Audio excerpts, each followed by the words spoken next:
Good afternoon, everyone, or evening, or morning, or wherever you are in the world. Welcome to the Metroid Marathon channel. My name is MoJo. I am joined by my dear friend and director of Metroid Marathon, Mike, aka Ganon11, who has invited me to take over the stream for today. This crafternoon, we're going to do some fun stuff.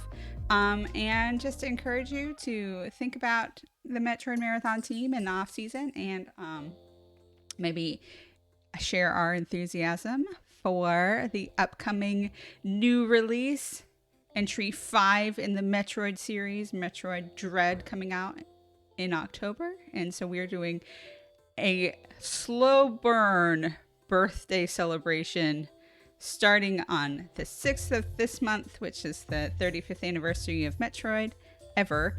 And we're just going to make it Samus's birthday for the next 2 months. So welcome. I wish my birthday were celebrated for 2 months at a time, but... I have a friend who still in our adulthood celebrates her birthday month. Like, she's like, it is my birthday month, and I'm like, a lot of people have their birthday this month. I mean, just spitball it, 1/12 of the world population. You know, statistically, I mean, it doesn't. I'm sure it doesn't actually. Well, I mean, at that scale, probably it does statistically wash out. But like, yeah. Seriously, so, but she does. She calls it her entire birthday month. Historically speaking, we have a system where it's your birthday, and then for as long as it's your birthday is the only one that's elapsed until someone else's birthday. I have the shortest birthday in my family because my birthday and one of my brother's birthday are the same week. So it's like, oh, it's your birthday. It's his birthday now. And then I believe it's our dad has the longest birthday because there are several months between when his birthday is and then when the next one comes up in our nuclear family. Like my nuclear family growing up. Our family now, the only birthday that matters is the birthday of the youngest. Everyone else is like, oh, birthdays happen. Their thing, they mark a passage of time. I should in theory know how old I am at any given point in the year. And I never do. I'm like, I know roughly how old I am. But sometimes I have to, and for my poor roommate, I know how old she is-ish. And it's like, it's kind of I have a little bit of this situation, again, continuing on the birthday theme. Many of my friends, time hasn't passed very well since the last time I saw many of my, like, for example, the Kinstone team. I haven't seen many of my Zeldathon friends for 2 years. So those 2 years don't count. So many of my friends are still like eternally 27. Or just, they're just stuck. Like, I'm pretty sure that Lizardu's 31. I'm pretty sure that Valerie's 27. That's it. That's all I got. How old am I? You are 30. You've been 30 since you freaked out about turning 30, and I don't know how many years ago that was, but you are always 30 in my heart. I celebrated my 30th birthday. I was gonna say you're 32 now, but no, you're 33. No, you're 30. Okay, I was like, I think maybe you're 32. Okay. Yeah. Well, in theory, like, because Gus will ask this. He's like, how old is Nana? And I'm like, well, I know how old Nana was when I was born. So how old am I? And I will add that on. And then, like, this has happened for, like, milestone birthdays recently. Like, I was so sure my dad was turning 70. He did that last year. I was like, happy 70th birthday again, I guess. I was like, hang on, the math does not work. It's 2021 now. Like, when he had his birthday this year, I was like, I cannot believe my dad's, like, he finally got over that. Like, 69 is a dangerous age. There are a lot of actors that die when they're 69. Alan Rickman is one that comes to mind. Like, 69 is a dangerous age, and it's a good one to get over that. And then I was like, oh, he turned 70. And there's no. 71. And then, like, I was like, oh my gosh, my best friend is turning 40. I know, that was last time. The pandemic really messes with your mind. Anyway, speaking of things that mess with time, I have this fantastic, exciting, and I'll show you the pattern as well. I have this cross stitch that I'm going to make. I swore that when I was looking at this, because I'm looking at the stream, so I'm kind of seeing you at a few second delay. I swore, I was like, where's the pattern? I don't see the pattern. Oh, she must have intentionally covered it up by all the yarn. Yes. And then he swept it all aside to reveal a blank paper, and I felt betrayed by the fantasy that I had set up in my head. This is the colors. This is the color order. Okay. So like that's the shopping list for the recipe. And so here are the raw ingredients, and here's my canvas. But this is the picture. Now, if we do this for a couple hours, I might get this much done. So See, it was a baby toe. yeah, to do a little baby toe. I like this. I still haven't even like measured out this and like figured out where the center of the canvas is. Or I thought maybe we could do something a little bit more instant gratification, if you'll permit. The year is 2021, and I live for instant gratification. What if we took a canvas like this and made a slightly blurrier pixel picture? Not that it matters to my poor camera, but let's maybe do this. And I won't show you the picture, but it's basically the one I just showed you. But we'll make a little bit of a different one. Now I borrowed this from my son. This is a beautiful, pristine, great condition canvas backdrop. I want it to be black. For the background, because I think that's going to make the colors pop better. So I'm going to have to put down a foundation of black Lego to begin with. So foundation is important. And this is my son's, and I might send this finished work to somebody else. Like, so I can't steal my son's Lego. So I bought a used base plate. It's 48 pegs by 48 pegs. Ish, and I say ish, and you'll see why. This one is not quite in as good condition. It's missing an entire corner, but all of the studs actually work. And so what we're gonna do is we're just gonna fudge this part. Excellent. So let's start with that, and then let's make a picture. And I'm gonna stream until we're done with this, basically. And I think it's gonna take me a couple hours. Sounds good. But how are you doing, Mike? How was your morning? It was good. Relatively early morning with church stuff, playing music. Got Love back it. and eat some breakfast / lunch. What did I have? I need to look up the actual name of the recipe that I had because it was a Blue Apron recipe, so it sounds fancy. Yes. I had pesto pasta with broccoli and lemon ricotta. Ooh.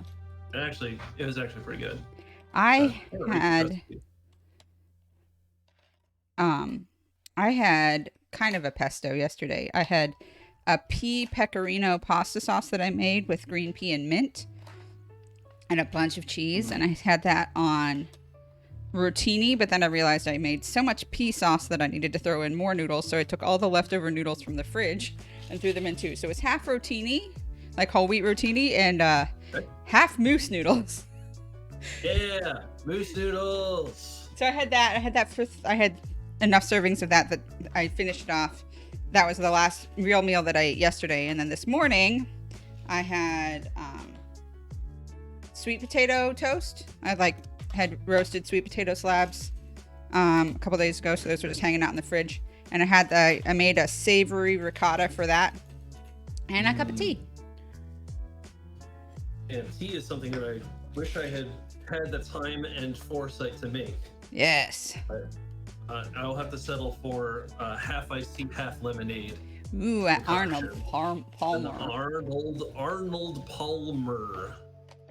I pronounce all the L's in that. I think it's so funny. I remember I went to a Halloween party in grad school, and I swear to you, 3 people showed up dressed as Arnold Palmer. Just like, I was like, what? Or some golfer. Like, everyone was golfers, and I was trying to figure, like, I'm clearly not hipping with it. But, like, did something happen in the golf, like, cinematic universe that matters? Like, is it important? Or is it just, like, there's a golfer that dresses in something, like, kind of absurd stereotype golfer outfit, and then that's why it's worth memorializing it as a Halloween costume? I mean, to be fair, this Halloween party also had somebody. Relatively simple costume to put together. a big deal. Yeah, and but like 3 of them, and 2 of them were coordinated because it was like a husband and wife pair, and the girl was like, I don't know, he just told me to dress like this. He said to tuck my pants into my socks and to carry around a putter, and I'm like, okay. But this party also had 2 people who showed up and ended up having coordinated costumes inadvertently, because one had dressed up as an intestinal parasite and the other one had dressed up as diarrhea. So. Oh, good. Yeah. Some of my favorite costumes, really. Yeah. Dressing up as a concept is something. I mean, Halloween wasn't a thing when I was growing up. It just was not important to my parents, my mom. Like, we didn't care, so it wasn't like a rite of passage thing for us. Mm. So I've done all of my costuming as an adult. Like, I think I dressed up once to trick or treat for canned goods in high school, and then. That's a neat idea. I hadn't heard about that before. Mm-hmm. Some service group organization at some leadership bullet point for my resume thing that I did in high school set it up as a thing to do, and we had a ton of fun. I mean, we were far too old to be out trick-or-treating with somebody who was a teenager but had a driver's license, and so we just were like riding around, and we had decided to dress up, and people were like, are you a little too old for this? We're like, actually, I'd like some non-perishable items from your pantry. Is that something you're going to be okay with? And they're like, oh, that's really great. It's nice that you had buy-in and participation. I remember I was, of course, big into Halloween, like, as a very young child. Neat. Then kind of fell out of it in like the late elementary school through middle school age. And then in high school, it became the thing to do it ironically. So we were like 16 or so and still dressing up and going to one particular neighborhood that didn't have many houses, but each of the houses would give out like the full-size candy bars instead of the kid size. Oh, wow. That's some so strategy. We would do that and celebrate. Yeah, we were deeply strategic in our trick-or-treating methodology, I'll say. Incredible.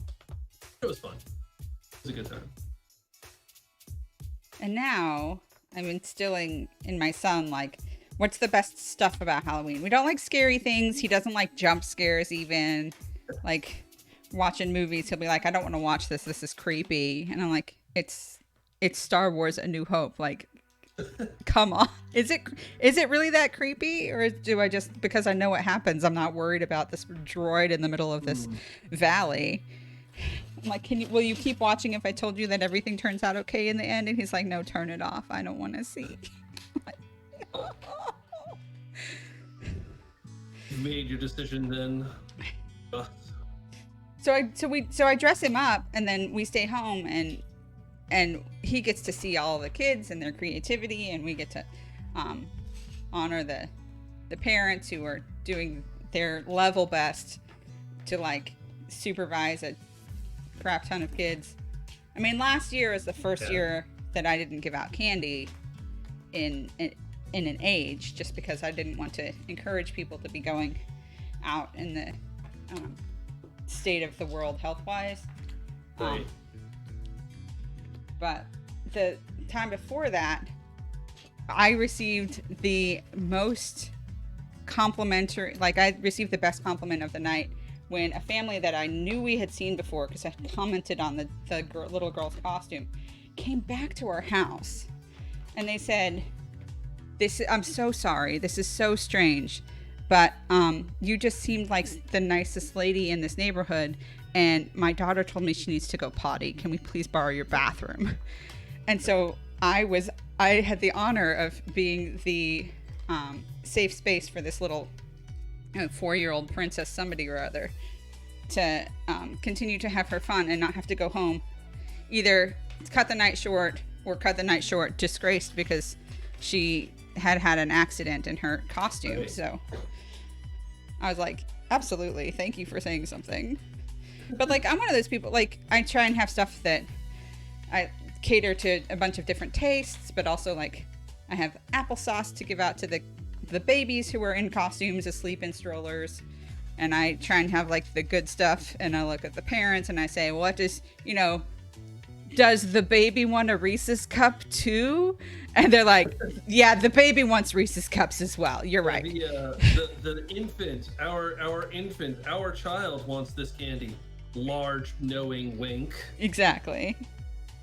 And I've done pencils and erasers and temporary tattoos and stuff before too, for just like the kids who have enough candy, you know. And then even I understand that concept in theory, but maybe not in practice for myself. I also am a grown adult who can exercise some amount of self-restraint. We just like, I don't think we've ever finished whatever holiday junk food gifts we've received. Like Easter baskets go uneaten, stocking candy goes uneaten, in part because I just, you know, I don't want to let my son just sit and eat as much refined sugar as he can stomach and then realize that he doesn't know how much he can stomach and then be physically ill afterwards. Like, I don't have to deal with that. He's already incredibly stimulated by the rest of the like non-edible gifts parts of those holidays. So I have Christmas candy and I have Easter candy still in the cabinet right now. Wow. Yeah. Because nobody eats very much candy at our house. All right, so now you have an invisible backdrop, and actually you can see the reflection of the camera right here. And then you can see my microphone a little bit right here too. All right, and so I was wondering what was reflecting off of it, or casting shadows, I guess. Yeah. I'll get some pixels here for our pixel art, and I figure we'll just start here in this bottom corner. With those pixels. Check out these pixels. And I designed it to have a frame as well, so I need to make sure to put that into. This is like the slowest, chillest sans jam. I have shared this emote. I shared this emote a lot on Friday night. I think I shared the sentiment then. I wish I had a slowed down version of this. A slow jam. It looks like he's gonna injure himself. Yeah, he probably has. Fair. I don't think he did it for this long. Yeah, just probably a couple of revolutions. All right. So that is my lightest.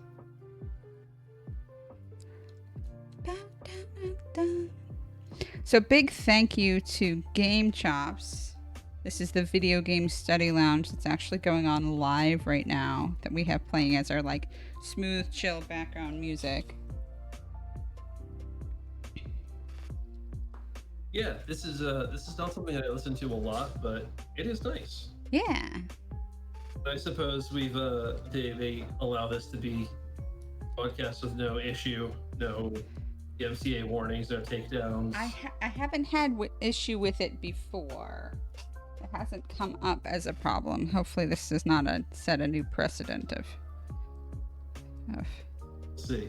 Let's see if this channel gets big enough to be noticed by brother music companies. Okay. I think I need to switch these 2 pixels.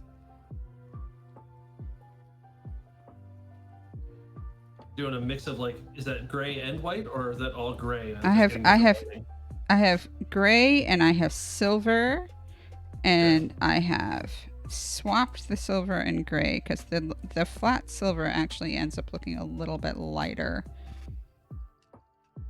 than this gray does. They're so similar in color, like taking native colored Lego bricks and translating them to pixel art. Like, really, my canvas has some limitations. There are dozens of colors, but I have every monotone from black to white, and so I have 4 iterations of gray in between to work with here, and hoping that works enough. This is also this, and then this one. so this is gray. Like the white is actually brighter than this. That's lime green. So it's oh yeah, that's noticeable. That's a sufficiently noticeable difference. Now there is a little bit of difference here between these grays. It's very subtle though.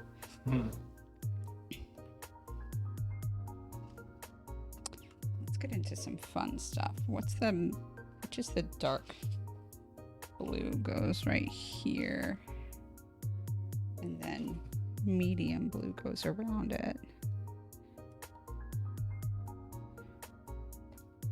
Let's get some Metroid toe beans in the action here. Excellent.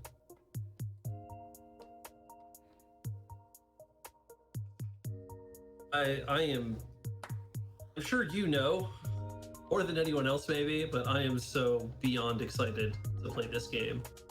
It was years ago that you said all you wanted for Christmas from the Nintendo Direct was Metroid Prime 4.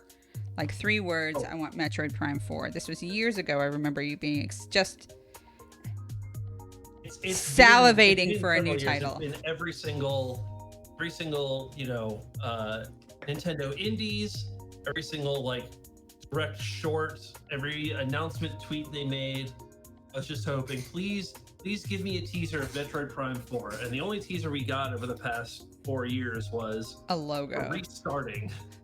Well, the logo initially, and then we're restarting it. So whatever progress you think we've made, we've undone it. Well, and I respect them saying like, "Ooh, this is actually not ready for production. We'd rather have you riot that we promised you something that we can't deliver than we deliver something that we can't deliver." Yeah, I was following along. This is slightly unrelated, but another streamer I watched was playing the beta of an upcoming MMO called New World. And thank you, Dryer.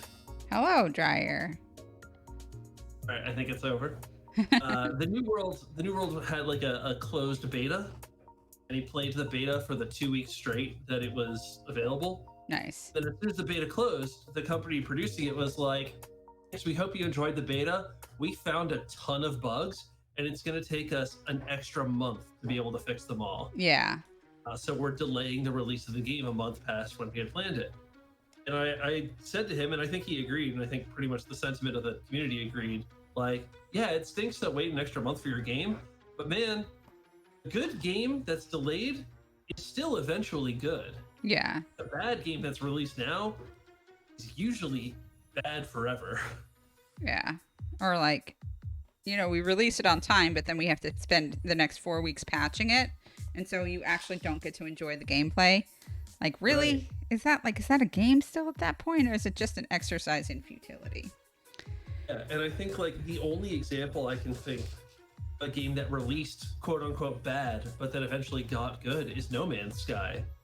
Okay. And those developers worked their tails off to make that game good. And it didn't, it took more than a couple weeks or a couple months. It took years for them to get to that game to a point where people really enjoyed playing it. So if you are looking at your game in development and you're thinking, we need to take this in a different direction, or we need to fix these issues or whatever, I'm all for taking the extra time needed to do that. Yeah. This does actually have that color right there. What would upset me is if it got just completely canned and canceled. Yes, that would be very... I mean, devastating's the wrong word for it, but that would be a blow. Yeah. It would be disappointing. I would settle on disappointing. Yeah, I mean, when we had this direct a month ago or so, or 2 months, whatever it was, I went into that direct thinking the exact same thing. Dear Nintendo, I would give anything just to have some news on Metroid Prime 4. And you didn't get that. You got something different. I got something better. I had several people come up to me afterwards and say, like, Gannon or Mike, we know you were looking for news on Metroid Prime 4, and we're sorry you didn't get it. We're sorry you got this other game instead. I was like, you don't understand. I'm This not is better. sorry. I'm not sorry. This is better. This is something that I great. wanted more. Yeah, having a Metroid 5 is like monumental. The last Metroid Prime game we got was, I guess, Federation Force in like 2018, I want to say, or 2016, around there. Yeah. If you want to kind of be obstinate and say no, that doesn't count, well then Metroid Prime 3 is 2007, I think, 2008. Yeah. The last Metroid inline entry we got was 2002. Yeah. It's been 19 years. Oh, I'm very excited. I'm ecstatic. You can tell by the excitement in my voice that I am ecstatic. Yes. Twitter blew up, and then everyone wanted to be the first to tell you about something that you probably already knew about. And I was, oh, there goes one stud on the ground.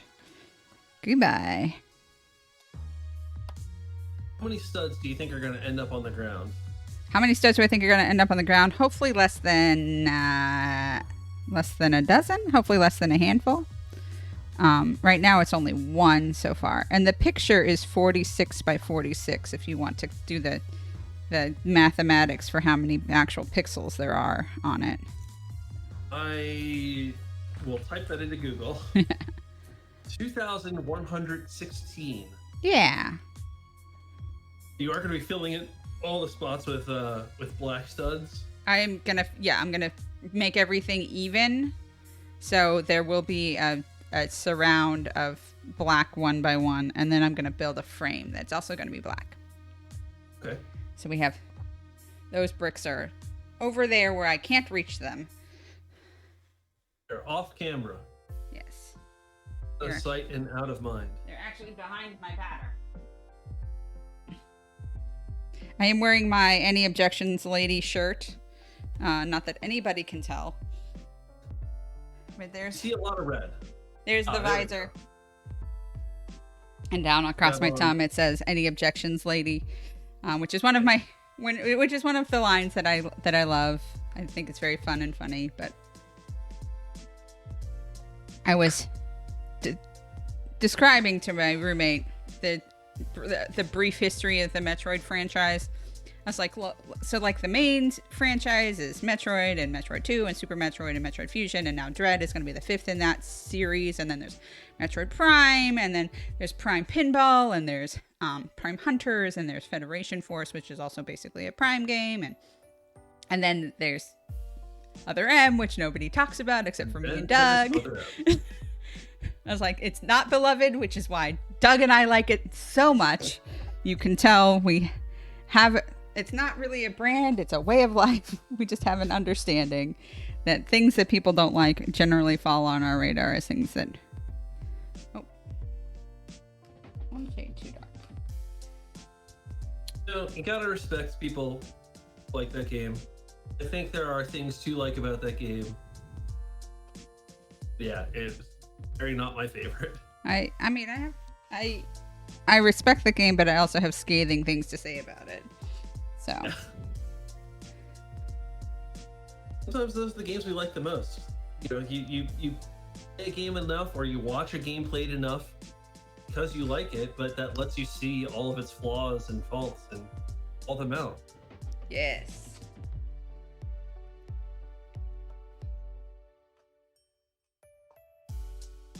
So I got up this morning, and in the midst of getting ready, I sometimes like to have a custom soundtrack for when I'm in the shower. And for whatever reason today, that custom soundtrack was Kid Gorgeous by John Mulaney.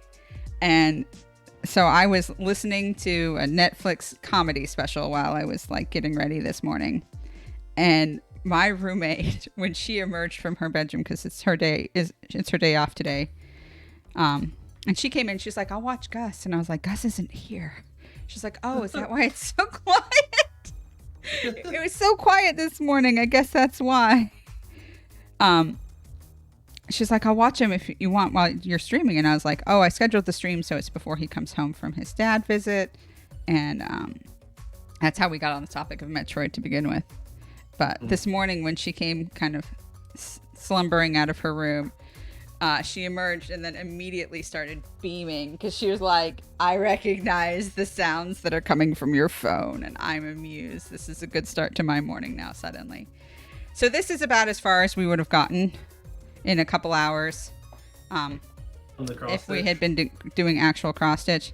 And honestly, it wouldn't be this colorful. Like, I would probably go through and try and stitch all of like one blue for a chunk and then move on to another color. And when I cross stitch, I don't always fill in all of the negative space. But with this, it just feels right to have everything at the same plane. That's fair. It also disguises the fact that this is a bunch of little blocks. Just this, you know, that this is 144 squares in a trench coat. So, all right, where are we over here on the front of her shin?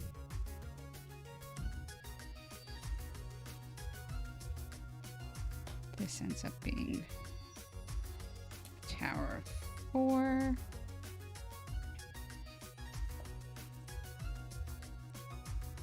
Yeah, I like seeing, you know, I what am I trying to say? I like the process of doing a cross stitch like one color at a time. Mm-hmm. But it is also nice to see an actual image emerging as opposed to like, yeah, you got some blue, you got some blue and a different blue. I believe you that this is going to turn into something. Yeah. Only on like the last 2 layers, it's like, oh, it's a moose, it's a Samus, it's a whatever it is. Yeah. So it's like that sure is like an armored foot. Yeah. Low res, a lo-fi Samus to beat up Ridley. Exactly. We'll actually see if Ridley is in this game. We will. Very exciting. MoJo, what sort of things would you like to see in a new Metroid game? I have no idea. I mean, I would love to see Samus operating outside of the whims of Adam, but I don't know that that's gonna ever come to fruition. I don't know that she's ever gonna be fully like independent in a way that's not just deemed to be rebellious. Like, kind of her attitude was very mocked during Other M. Like, she was very much like this little pet of the unit, which I did not love that for her as a character. Would you like to see Anthony return? I love Anthony. I think Anthony is a fantastic example of like actual, like, having been a soldier and knowing that all of the people that you are out defending freedom and democracy with are actual like whole individuals who have their own complexities, I think is really something that's easy to forget. I would be curious to see, because Anthony wasn't in Fusion, so that would be a big jump to like have a named faced Federation person exist suddenly. Seriously, is this right? 1, 2, 3, 4, 5, 6. 1, 2, 3. Yup. Let's go. We're still on pattern. Excellent. Are you working off the cross stitch pattern for this, or are you making stuff up as you go? Oh.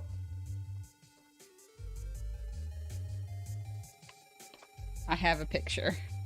Ah, excellent. I'm matching pixel for pixel. Also, like, I tried to make sure that I had the right, because like I a la carte pieced out parts. I ordered individual Lego from a website.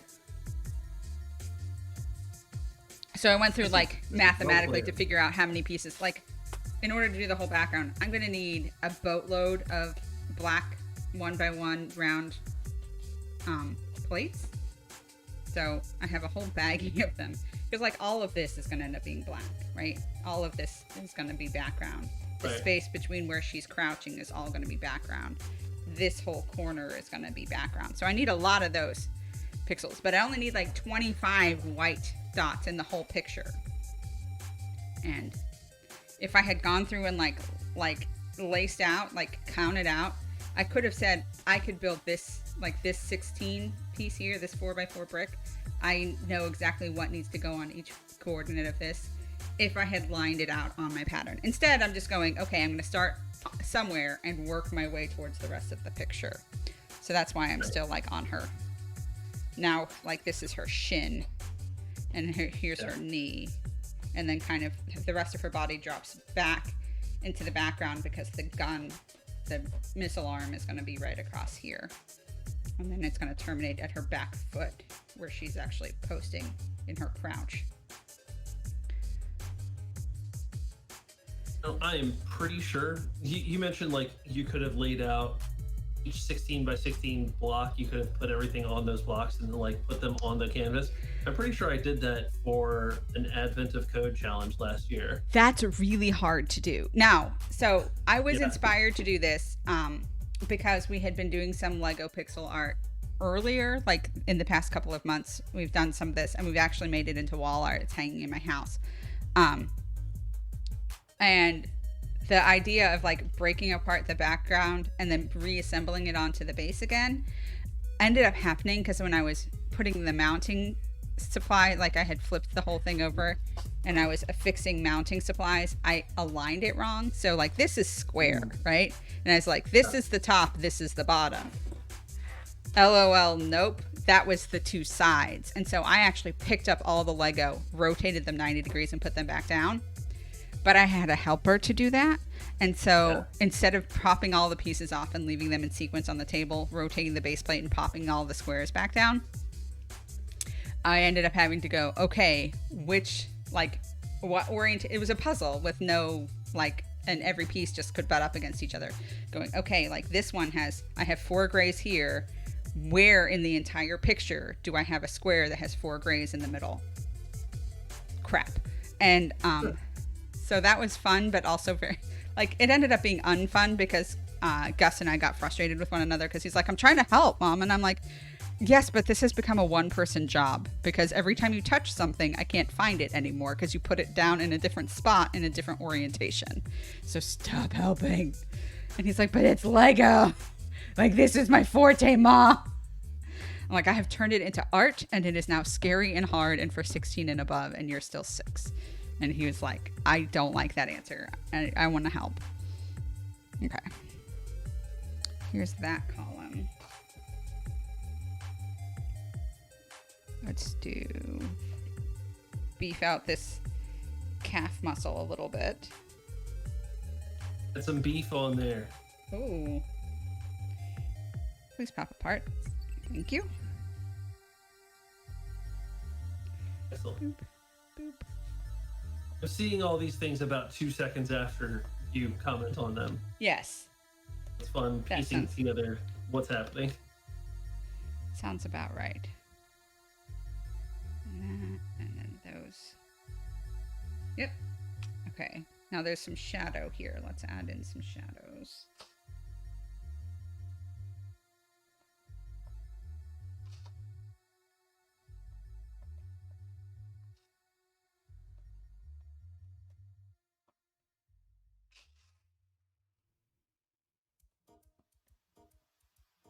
I'm now looking at the picture that you are modeling here and getting it all come together. It's looking good. Nice. Thank you. I do like this track. Hope we're still listening to the same track. I hope we haven't desynced somehow. I don't think so. Are you listening to Family Jewels play some stuff? Island Getaway. Island Getaway. Yes. This is actually maybe my favorite song from the new Animal Crossing game. Nice. It's unfortunate. This song plays during like the prologue section, which lasts, I think, too long was the consensus for most people. But once you get through that section, you don't hear the song anymore. It's very good.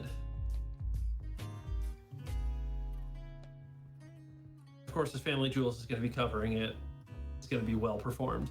Well, yeah. I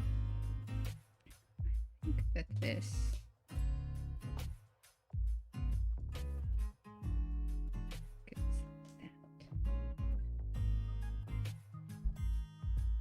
So our hope is that I did all of my math correctly and we don't run out of any particular color while we're working. So here's hoping. Are we getting close to running out of a color? No. Are you worried? No, I'm nervous by nature. I mean, I'm performing on stage now and I have finite resources and I'm hoping that I have enough of them. That's all. I have confidence. It's the kind of confidence born only out of I didn't procure any of the resources, so I'm not on the line for any of it. I'm trusting your capacity to have planned sufficiently far ahead in this. Well, when we had talked about having this birthday party on this Metroid Marathon stream, it was like everybody who wants to play a game, and I was like, how can I fit my skill set in with this stream goal? Like, we want to have content for the audience more frequently. It would be really cool if we managed to get the charity stream to affiliate status so that we could have special emotes for people that come in and support the channel. Supporting the channel and the back end lets us invest in more equipment to make our charity streams more polished and professional, and the better they are, the more people are going to be interested in watching them, and the more people who are interested, it means the more support for charity, that kind of thing.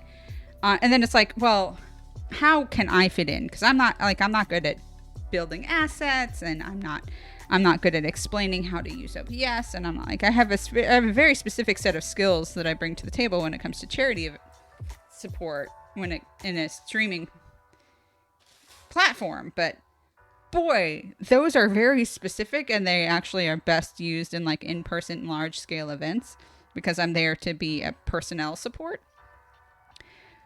But I craft.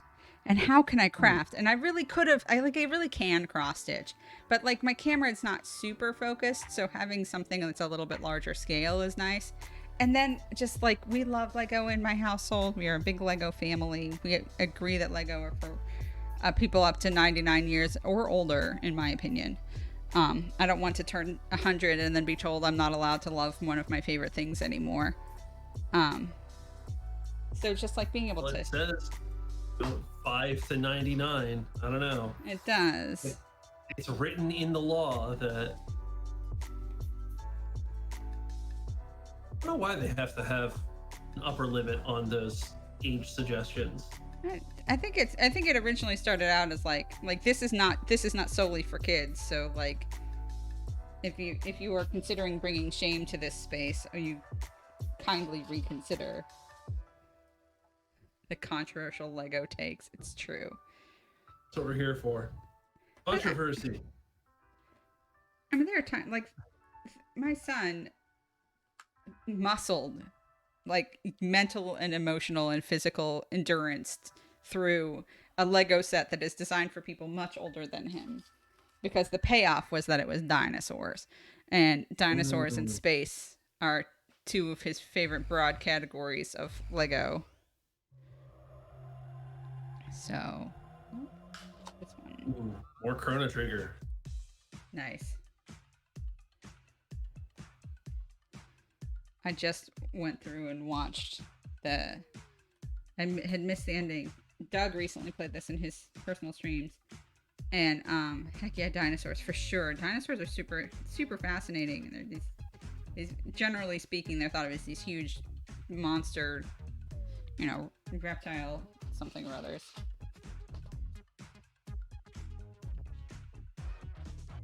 But they're just like, they're fascinating and elegant, and that, you know, they were fossils too, so it's not like there was a lot of meat to these bones, as it were. And just, we have them literally up on display. Like, my background has, just interact with the actual environment, MoJo.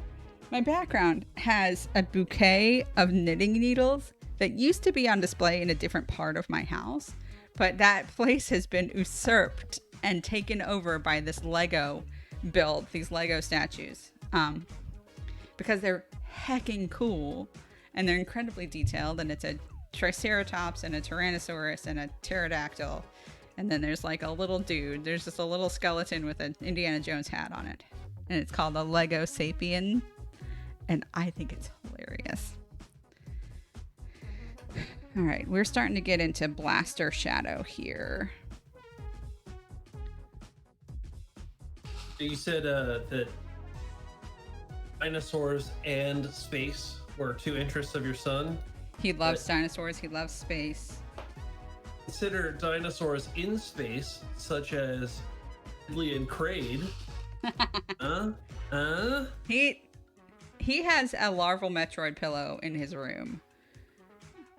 The kid is unabashedly into video games. At one point, he's like, I would like to legally change my name to KK Slider. And I was like, that's identity theft.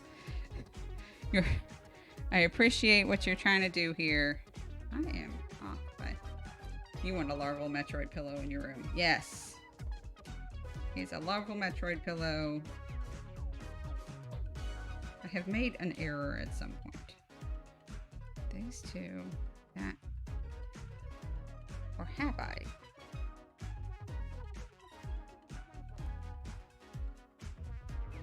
Nope.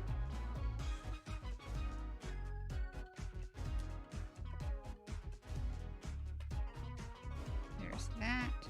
How's your day going, Scruff McGruffin? How is it hanging? I'm gonna tip my hand here and say, it's gonna take me a little bit longer to figure out which one of you is Scruff McGruffin versus a Stuffy Muffin versus all of the other iterations of those same ones. I think it's Sterling. Like a fluffy puffin. Yeah, is Scruff McGruffin Sterling? Okay. I thought so, but I didn't want to be like, Matt's here! I love the nicknames. They're just really hard. Names in general are hard for me, and then having a lot of names that are very similar and in your friend group cracks me up, but also is a little bit of kryptonite for me. Welcome. Good morning to you.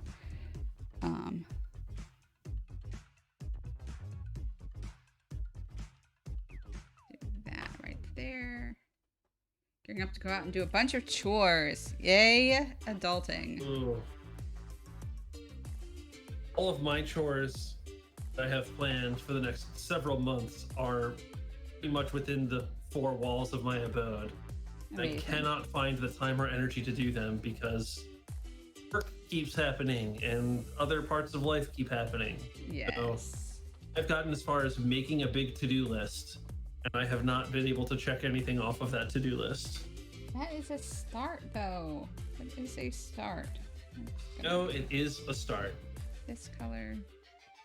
Y'all can't see it, but I have been doing some cleaning in my office because I had several months there kind of back to back where I was working a lot out of my home, like away from home. Bonk, hit the mic. So there was a lot of deal with me later. Like, this is important, but it's not urgent. And it really like, this just needs to be filed or this needs to be actually put all the way away. And so it had amassed into a small mountain of deal with me later, and it had become later.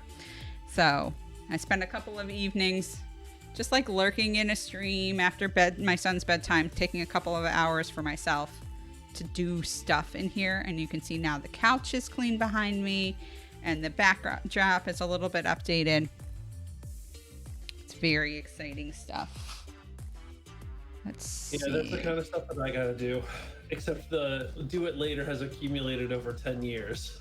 Well, yeah, I mean, I have moved in the past year, so a lot of that deal with me later stuff had to be dealt with then. Right, there was no later anymore. Yes, like the time is now, has happened. Well, and there are a couple important emails that I have written down on a list of like, please do this, please make these phone calls, and I'm like, can't I just play with Lego? I don't want to. I want to be a tower of Lego brick in its trench coat. I don't want to be an adult right now. Now we have a 2 or 3 hour dedicated segment to you must play with Lego because I have told you to. I know, it's so nice. And then after this, I'm gonna go. I have plans for some meal prep for the week that I'm gonna go work on. So. After this, actually, probably before we end, depending on the pace, I've got to get out of here to go to a dentist appointment. Yeah. Because I am getting braces, kind of. Oh, that's exciting. Not really, but I'm getting a crown. I have a filling that's like 20 years old that it's time for it to be replaced with a crown. So I'm doing that this week. My dentist was like, things are looking good. Your mouth is looking really healthy. And I'm like, I'm really grateful for that because that's one of the areas where I have a lot of, I don't know, like that's a place where I manifest some anxiety is like, I don't take good enough care of my mouth. I don't deserve teeth. Like, just, the kind of things that you say to yourself whenever you are acutely good at lying to you.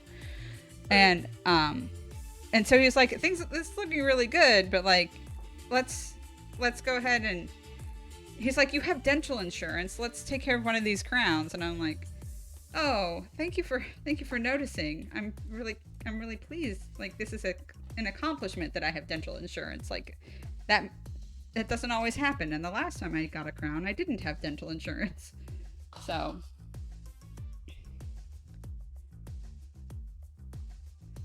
tab 3 is there. So this should be 6 pips across, and it is. So we're definitely got the blaster here. Let's add some detail to the blaster though. I like details. Yeah. Let's make it glow, shall we? My part, I never really had good dental hygiene habits as a kid. I have worked hard to start developing those habits, and I think I've gotten a lot better in the last couple of years. Nice. But this particular need for Invisalign, not braces, it's just basically braces. Yes. Has nothing really to do with my personal dental hygiene and just has everything to do with how my teeth have decided to form themselves in my mouth. Yeah, it has to do with your genetics. Yeah, so thanks, Mom and Dad. Yeah. And Grandma and Grandpa and Grandma and Grandpa. Yeah, exactly. I mean, that's how I'm like, you're welcome to my son. I'm like, you're welcome for the dad that I picked for you. Like, you're welcome that you are genetically prone. Like, he's a sweaty dude. Like, he just gets sweaty.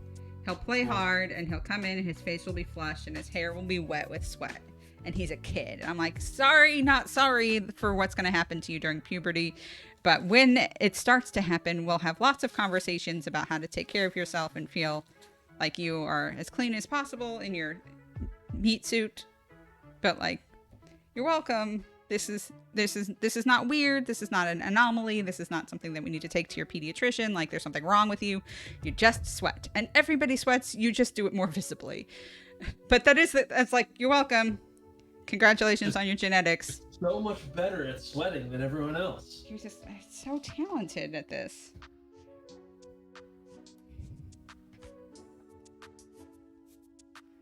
Now the thing that I am trying to get in the habit of is when I am not like actively engaged in a game or actively engaged in like watching something very carefully, I'm trying to just clean up the area around my desk. Nice. It's going okay. There's only so much I can do without getting up out of my chair. Very true. I'm doing that. Nice. So it's like a little bit neater. I need to rearrange all my bookshelves too. Nice. Like resort things. I want more bookshelves, but I've forbidden myself from acquiring any more stuff till I get rid of the stuff that I don't need. Okay. Even if that stuff is like bookshelves or shelving units for board games and stuff. Yeah.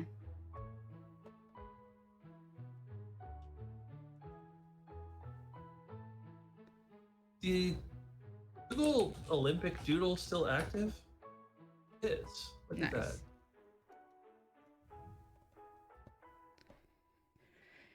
I have absolutely gone back into my usual cross stitch habit, which is, hi Herb, welcome. Let's go, MoJo. Which is doing one color at a time, and now I'm like, oh, I should probably fill in the rest of these shades. I am craving detail.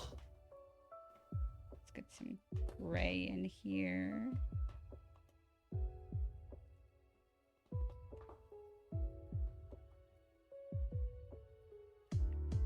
Hello, Herb. I hope you are doing well this fine Sunday afternoon, or possibly morning, or possibly evening. I think Herb and I are in the same time zone. Unless something has changed with your geographic location.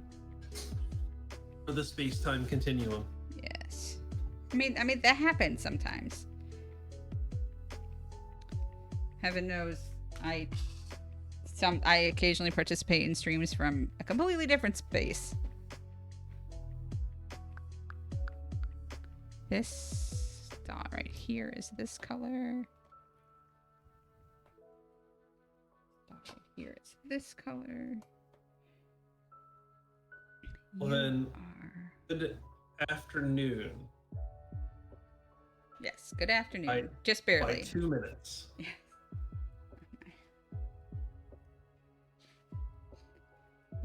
We're talking about pollen counts the other day, me and another local friend. So, pardon me, but ragweed is starting to become a thing where we're at. And it just, thankfully, it's just making my nose drip instead of my eye, because when my eye drips, it hurts more. It's like, oh, I have allergies. So, gone arm.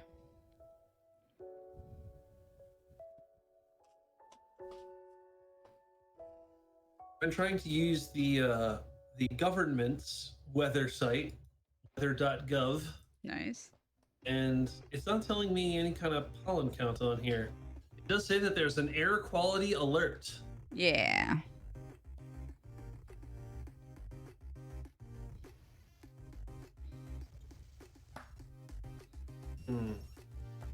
Well, an air quality action day means that the ground level ozone within the region may approach or exceed unhealthy standards.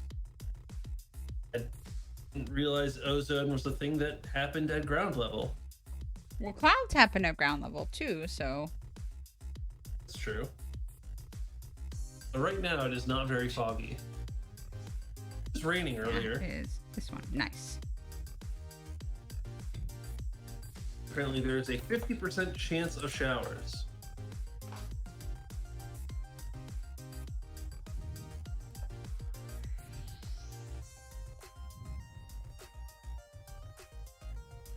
I have been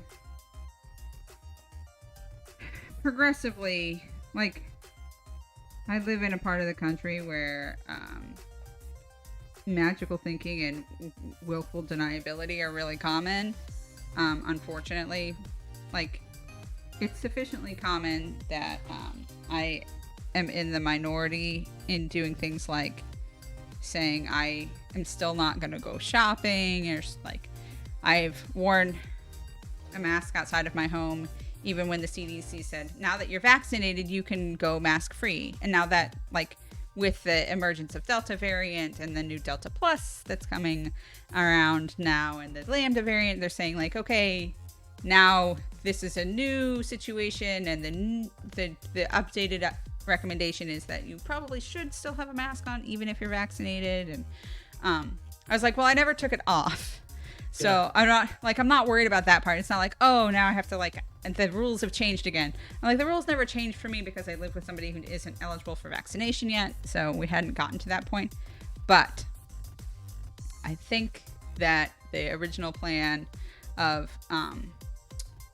Gus's dad was going to take him to visit family for Labor Day weekend. And I think that finally, you know, whether it was me asking very pointedly, like, have you thought about how safe this is given the changing picture of the pandemic that we are still actively, certainly in the middle of?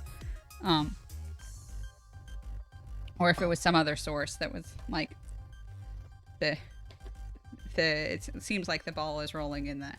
And then maybe it's a bad idea to put our unvaccinated school-age child onto an airplane. And I'm like, I was like, I'm gonna be home. He can stay home. Like, if you're gonna still go, take your vaccinated selves, which I still think is maybe an unwise choice. Maybe at least he can stay away from that a little bit.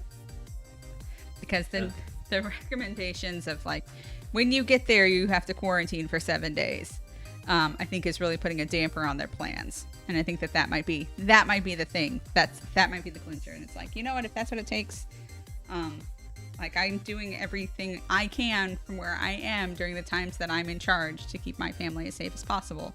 But I have to share that responsibility with my son's school district and with the co-parent family. And that's all stuff that I do and think about. And I've been thinking about it a lot recently. And it's making my head hurt and it's making my face frowny.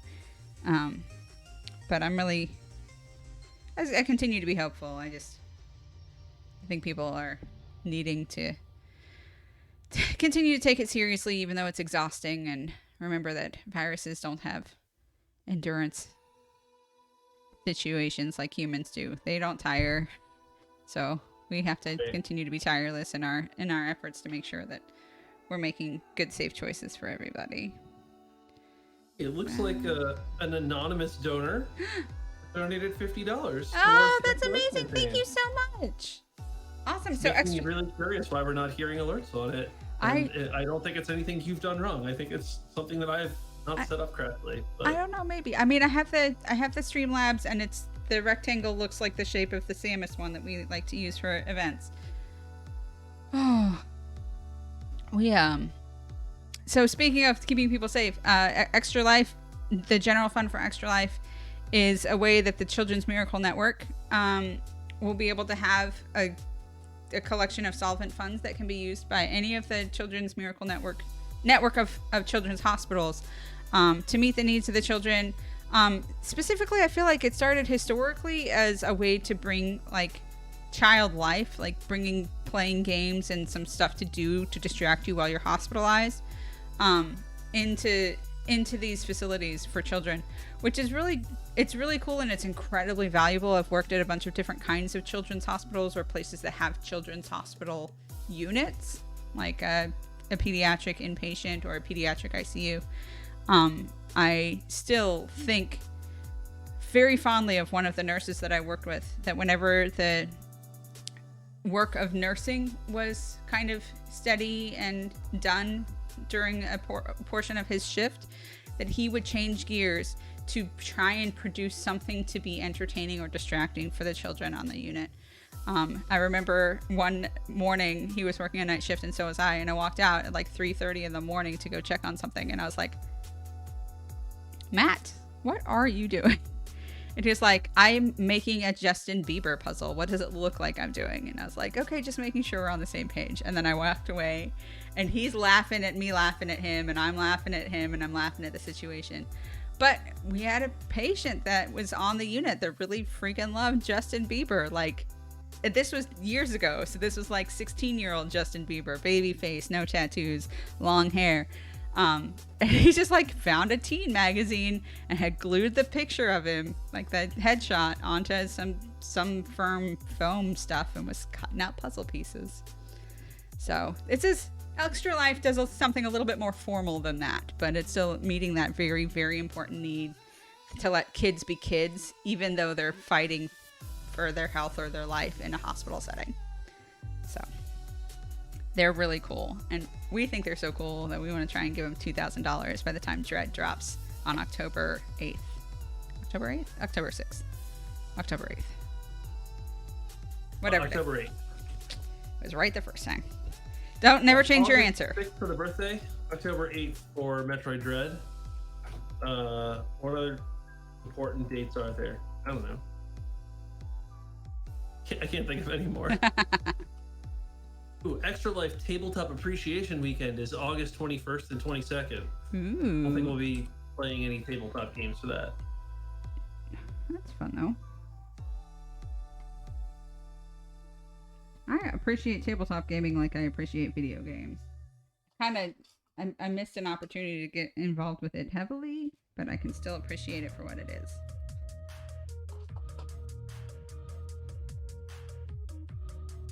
Okay. Let's see. Thank you for playing Metroid music. This is a banging. Hey, good point.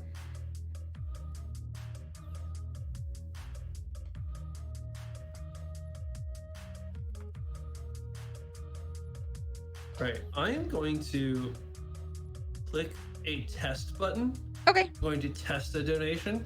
Is that okay with you? Please do. Thank you for the warning. And executing the test donation. There is a tested donation. Thank you, John. Excellent. Now, I think I'm going to do a heal test donation. Go ahead and that link.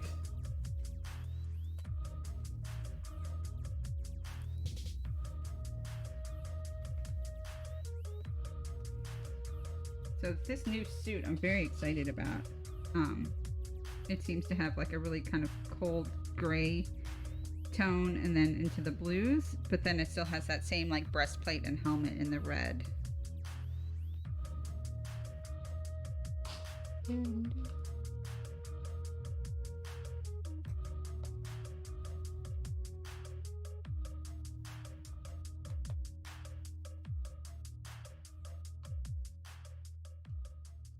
right, let's see if that alert comes through. Thank you, $25 dues from Ganon11 to support Extra Life. There we go. I swear I updated the campaign ID in our Streamlabs page, but it had not taken, so I just updated it again, and Awesome. now it seems to be working. Still not showing up in our recent events. That's interesting.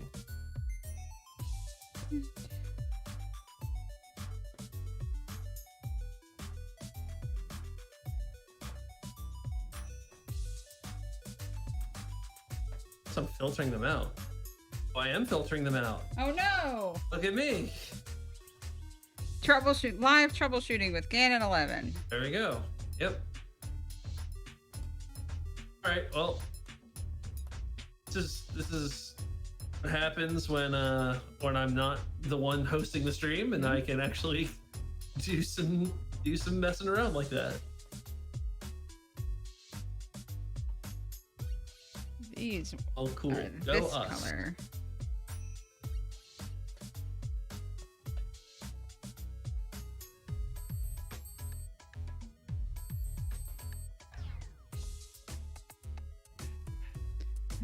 As are these three. Thank you, dentist office, for reminding me for the 4th time this week that I have an appointment today at 3 o'clock. Hooray! You know, whatever it takes for me to not forget. Correct. I'm impressed that they have Sunday hours. I am too. This had initially been planned to take place this previous Tuesday. They called me on the weekend to say, like, actually, we got to cancel your appointment. I was in the middle of doing some work emergency stuff, so I did not ask any details. Fair. Then they called to reschedule, and they rescheduled for Sunday. And I was like, let me make sure I got that right. It'll be Sunday. I said, yeah, Sunday.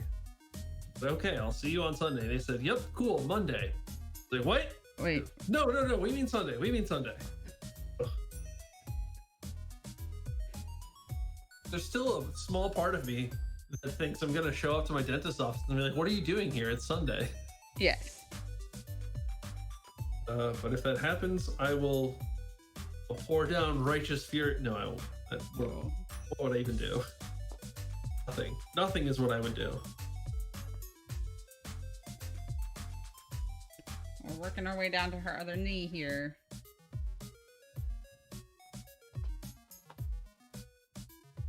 Almost got her entire lower half all set. Almost. A generous definition of almost.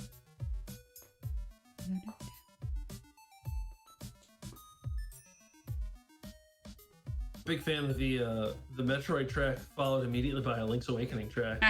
The channel knows me.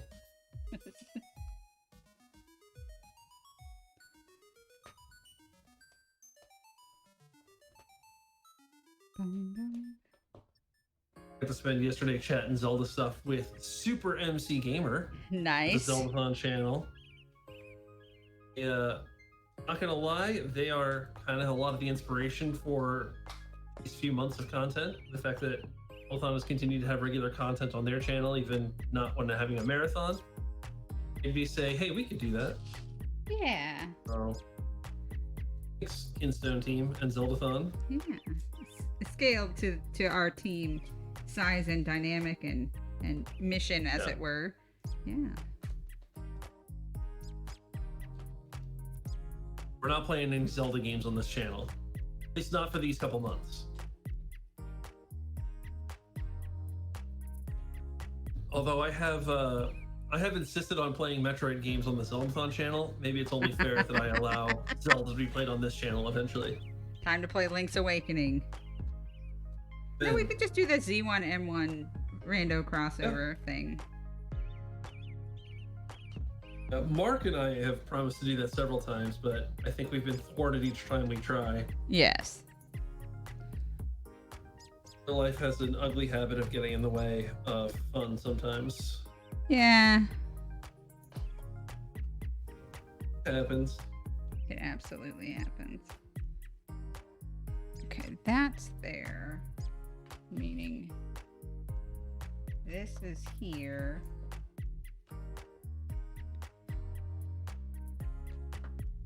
Meaning this is here. Here. And then this is here.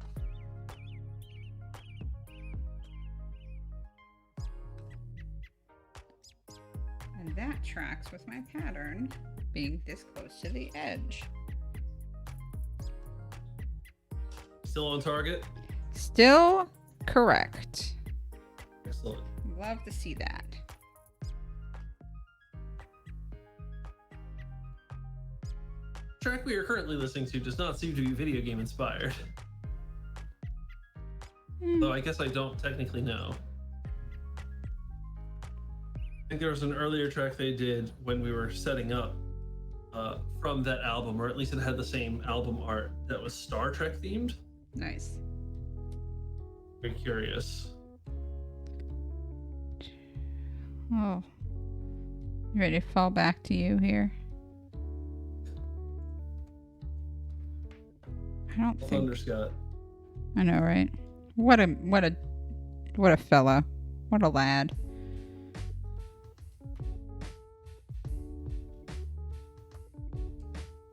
I don't think I ever got. I know he produced our Falling Back music.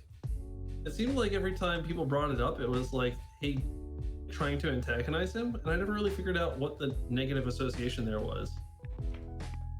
Simply that he may be embarrassed by a past work that he thinks he could have done better. Hopefully not. Hopefully it's just like, congratulations, you're known best for this role. Enjoy reprising it for the rest of your life. Congratulations, you had your one-hit wonder. Now every time you play a concert for the rest of your musical career, you're gonna have to perform this piece. I hope you're not sick of it. Hello, Aura Morgan. Now then, what's this pixel art? That is what it is. We are in pixel art territory. Okay. Our pixels are brought to us by the Lego Company. Yes. The Lego Company. Let go.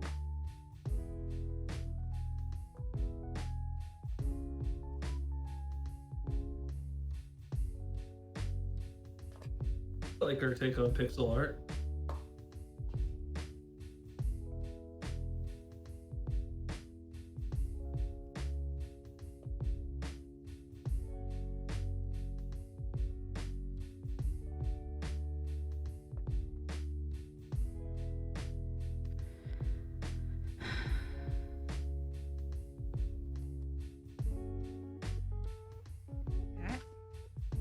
It's still working. Even though I keep doubting it. It is still working.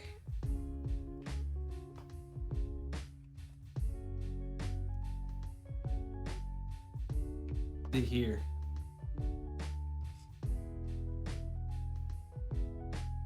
Maybe something, I don't know if this would take a while to add.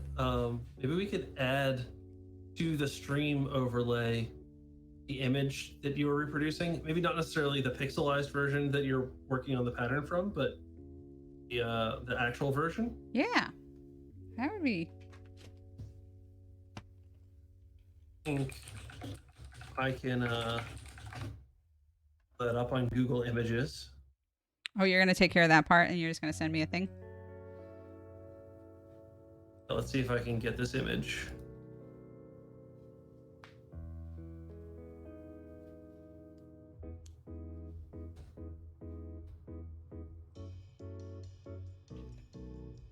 You just toss it above your head, below our names. I will save this. Save image as. Add image. Now, I don't have it in like preview mode, so we're just going to get... We're just going to get to watch me do it live. Doing it live. All the thrill, all the excitement. Live editing. Nope. Don't do that.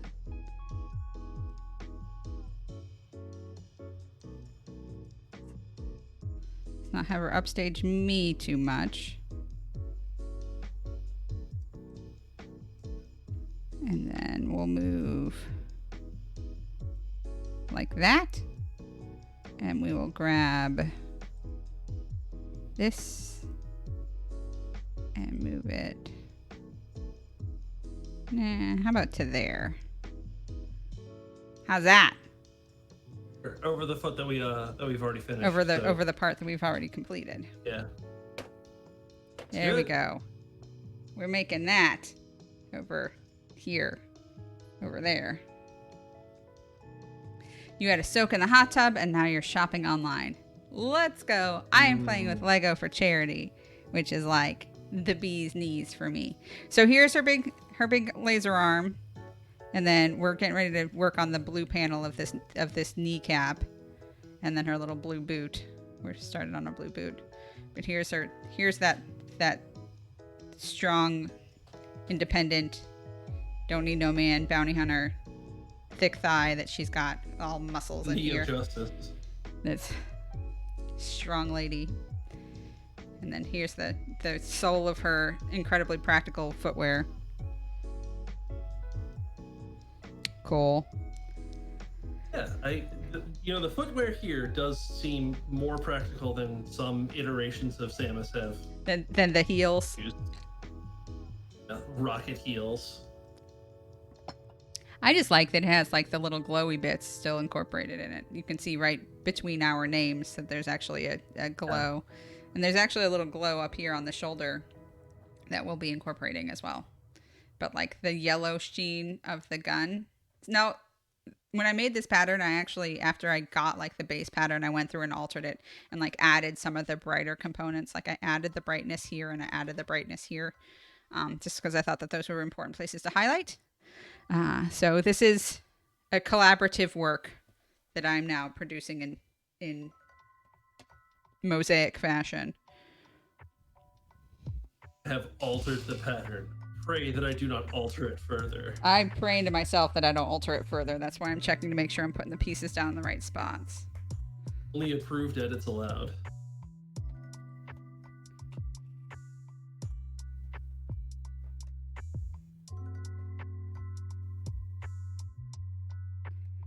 Gosh, this track is also really interesting. Turn a forest. I don't know what a turn a forest is. Chill Tendo. Yes, thank you again to Game Chops for their video game study lounge live YouTube that we're just using as our chill background. And this is an idea that it's the second Lego on the floor. This is an idea that I blatantly stole from our friend of the channel, friend of the show, Luke. That's to Luke. You're lurking. If you're not, shout out to you. Yeah. I imagine if you're lurking, you would have at least said hello. So.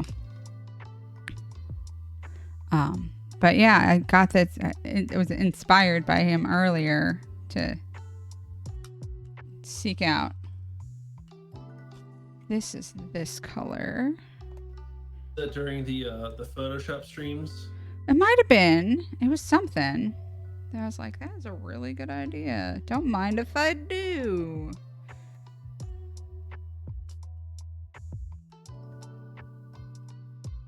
And then these two are this color.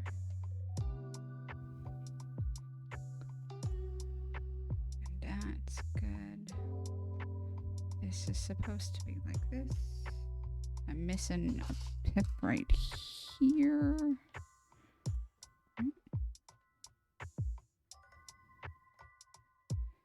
Yep.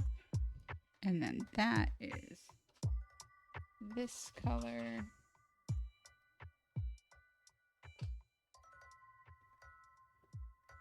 I think I desire more food than what I had for lunch, but there is no more food to be had. Oh no. I will simply have to discipline myself. Uh-oh. Not in the punish sense, but just discipline. Yeah, just don't go back for more. Don't. So something isn't right here because there's supposed to be a little gap. So I'm gonna try and fix it. Recalculating. Yeah. This is.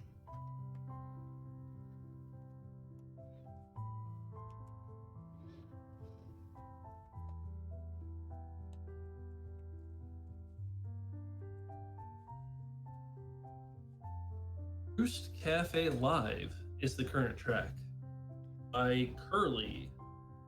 Roost Cafe. That sounds like it could be a Animal Crossing thing. I was thinking the same thing.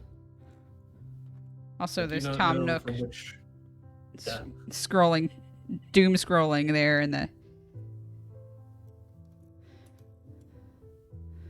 It goes right here. Silver one.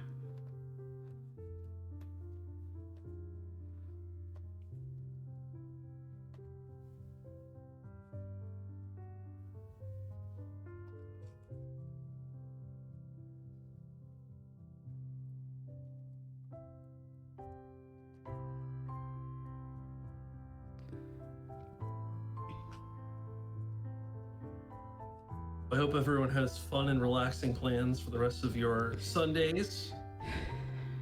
All of them. The rest of them that you have. The rest of your life. I hope you have them all planned out. And if you're anything like me, just saying that is very stressful.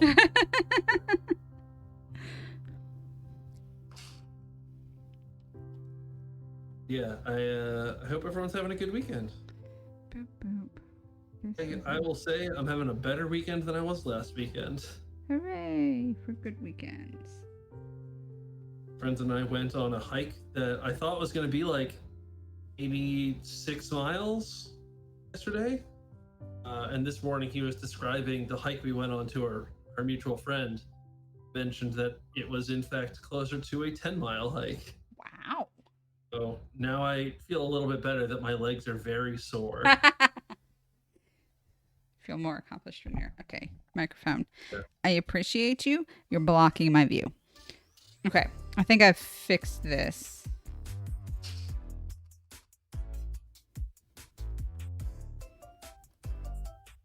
We are listening to 3 a.m. Here's to hoping that we're not still doing this Lego at 3 a.m. We will not be. It is. We've been streaming for an hour and a half, and we didn't start right away, and I'm already up to here. So, and then this, like, the fill in the blank part, the less fun part, I can, do that off stream. I'm getting to we gotta do everything on stream for the continuity of it. You are not my real dad. I'm not even your fake dad. Even if we call you dad sometimes because you kind of, that's an important kind of visionary leader of the pack kind of role. Gosh, no, I'm just gonna sing leader of the pack in my head. You're welcome.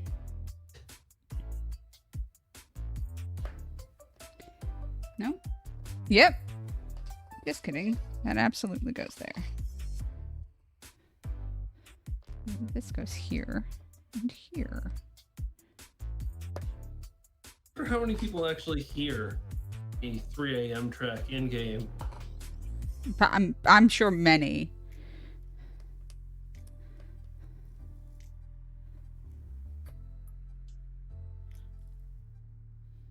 I wonder if whoever composed this felt bad because, like, I'm sure many people have, but I'm also sure that there's a lot of people who haven't. Maybe not nearly as many as who hear something like 5 p.m., for example. I wonder if whoever made it is thinking, why did I have to get stuck with this one? 3 a.m. one. Why couldn't I have done more popular times? I don't know. 5 p.m. that feels like a time that is not popular for playing video games. I feel like that's more of a get home from work, eat dinner, reconnect with your family time. But everybody's a little bit different. 5 p.m. used to be my wake up time when I worked nights. I get up at 5 p.m. so I could be at work by 7.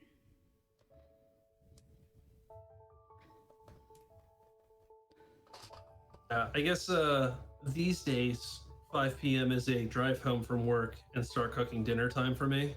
Yeah. But if I'm eating leftovers, it's a drive home from work, heat up leftovers, and boot up a game time. Yeah.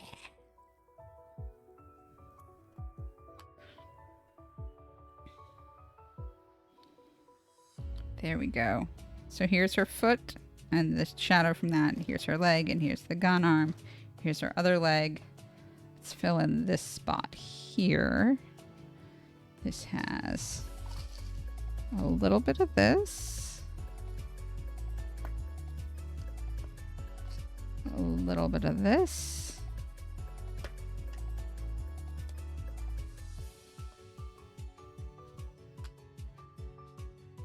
So this is her wrist. This is her hand coming down to stabilize this gun.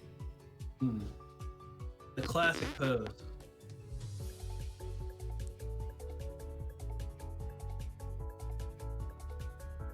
This is 3 of this.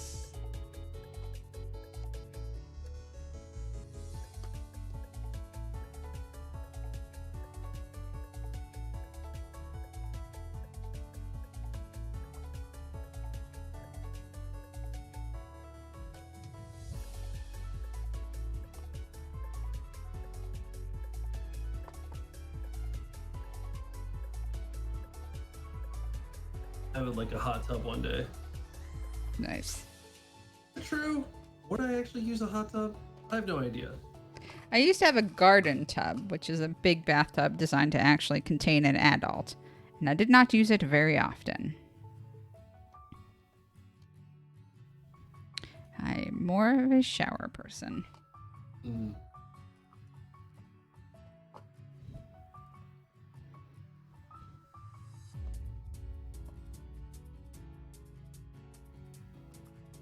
Recently thought that I may need to or want to move my physical location. Ooh. So I spent some time looking at a bunch of different apartments and a bunch of different condos and places. And one weakness I have is I get house envy very bad. Yes. And then I look at the price tags and I say, oh, not in the financial spot there just yet. unfortunately live in a place where the cost of rent and the cost of mortgage are the same. So that is how I ended up buying a house, was that I was like, I don't want to have to fight with a landlord about the fact that I have 3 cats instead of 2. Why don't I just buy my own house? It was really like that frustration was really one of the big linchpins in that whole discussion for me. I was like, I'm done having people tell me that there's no way my house can be clean with 3 animals in it instead of 2. What if I were my own boss? Yeah. Yeah, that's the dream. At least that's a dream. It's a dream. It's a dream that some people have. This is one of these. Yeah, we don't talk about the price of houses versus renting in Chicago. Yes, I'm aware of how much of a privilege it is for me to live in a place that is that accessible.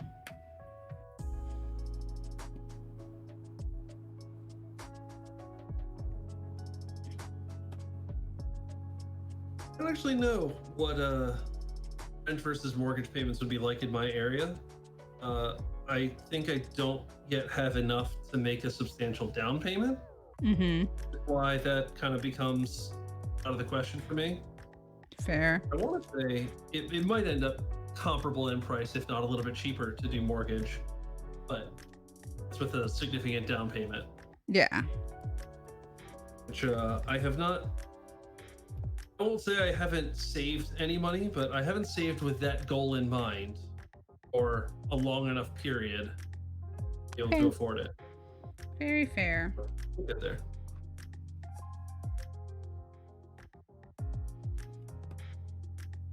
I mean, I bought a house, but I also maintain a roommate, so. Yeah. That's 3. Actually, I think that's 2 because I found a gray Lego that I thought I dropped on the ground, but it was actually ended up over here.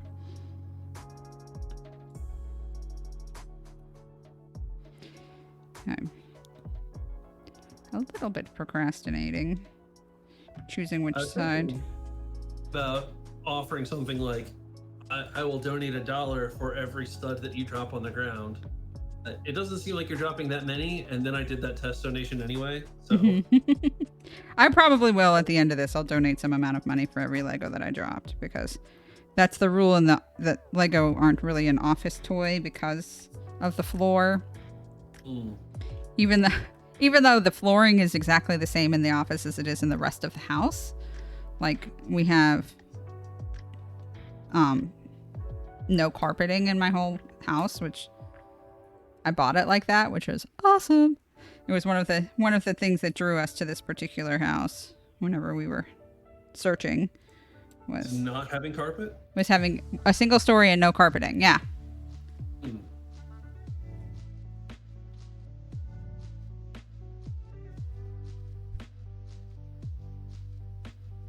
Oh, I kind of want carpet in some places. Not everywhere. That's fair. The climate's very different where you live compared to where I live as well, so. That's true. Yeah.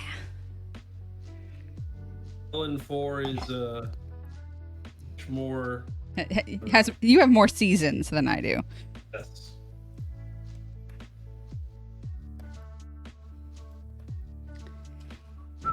To my chagrin, at times. Correct. All right.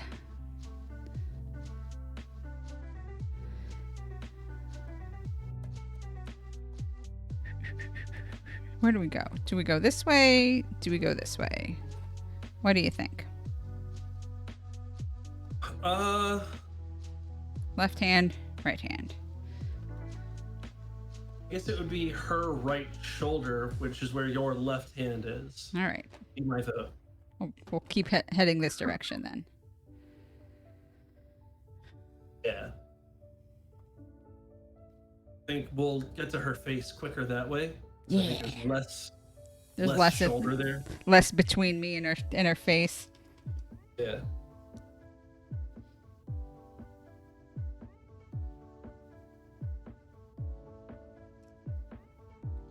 Let's figure out where I am on this knee then.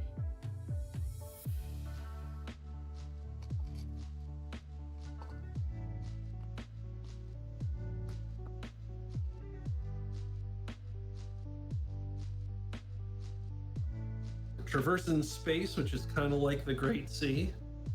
Yeah. Does their little helmet ship go pwing? 90s and humid. I have no idea what it is outside. I will admit that I haven't checked. I haven't gone out there.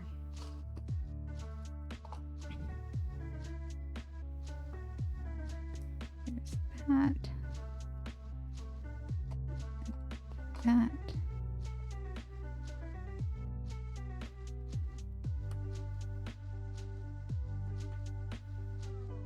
This is also this color.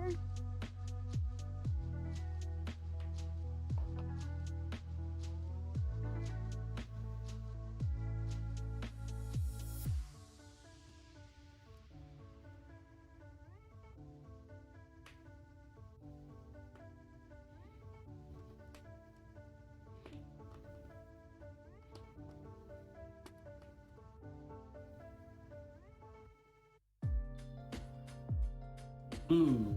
Oh, this is a good one. Oh, man. Guess we like this track.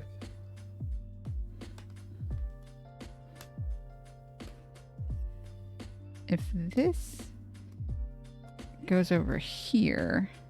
Oh. Excuse me. Get that nail polish peely out of there. It's not part of the art? It's like incorporating hair into knitting. Yeah. It took off the side of my fingernail paint. Come on. Right there. It's here now. It happens. I actually popped a peely in the shower this morning. I was washing my hair and I had 10 fingernails of color, and then I scrubbed my hair and I had 9 fingernails of color, and I haven't found the peely, and they don't dissolve. So I'm sure maybe I'll wake up with it under my pillow. Well, what a nice present. All right. So what is happening here?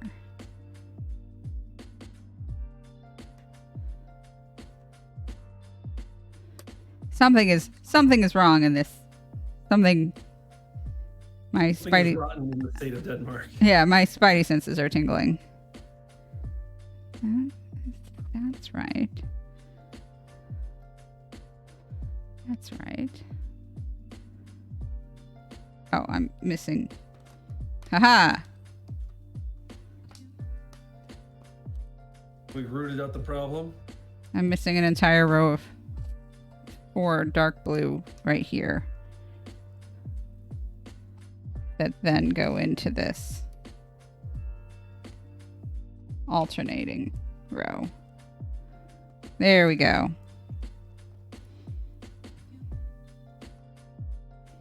And then 2 pearl dark grays and a pearl dark gray right there.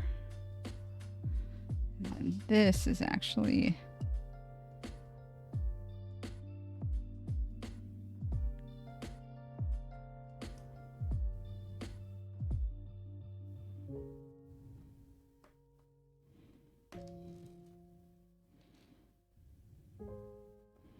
that.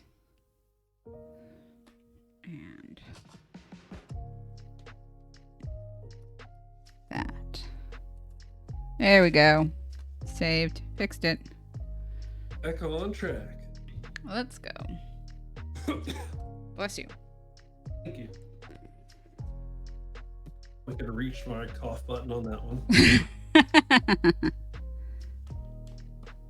Sometimes they sneak up on you. And the other problem is that even though it's a very big button, it's right next to my button. And it's a very different vibe. Yes.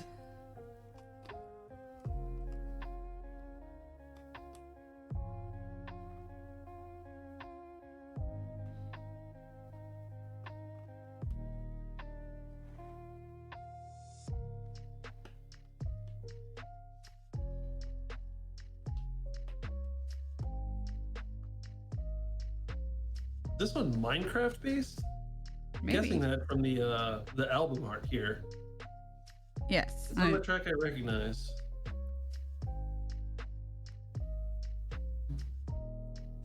I am.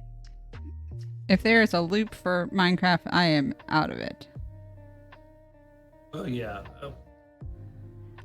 I play very basic Minecraft sometimes. Yeah.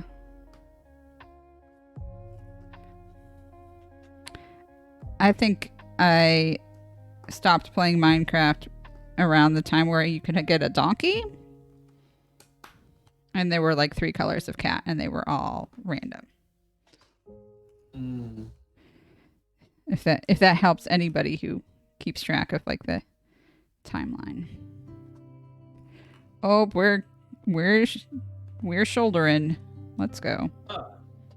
Time has come. Hi. Boop. Is currently 74 degrees Fahrenheit or 23 degrees Celsius here on Talon 4. Nice. That sounds delightful. Continues to be a 50% chance of showers, which I seem to be on the no shower side of that.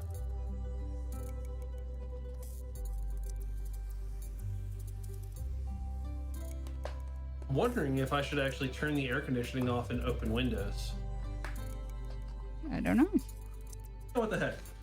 Do that. I'm gonna step away for a few minutes to open some windows and get some fresh air. Nice. Even though I went on a 10-mile hike yesterday and should have had all the fresh air I wanted. But your house didn't get it. Just you. I want more.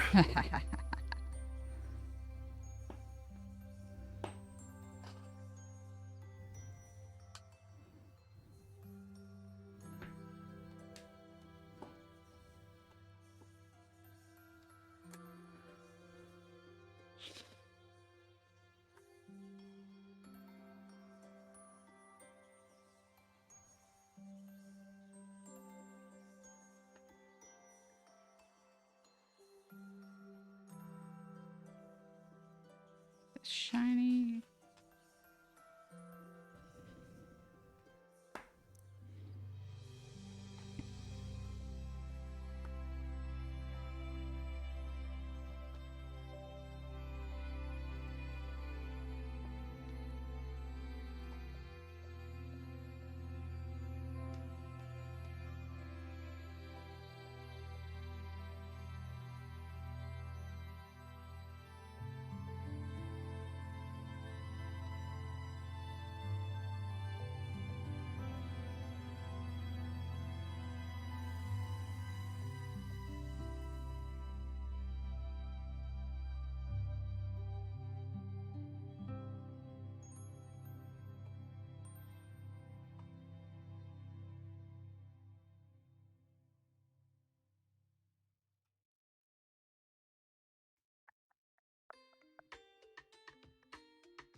I return. Welcome back. I also put a little bit more time on my dryer because my clothes are not quite dry. Nice. Boom. Now we'll see how quickly I feel like I'm overheating because I'm sitting right next to a hard-working computer. Nice. I don't have my bright lights on. Oh, that'll help. Yeah.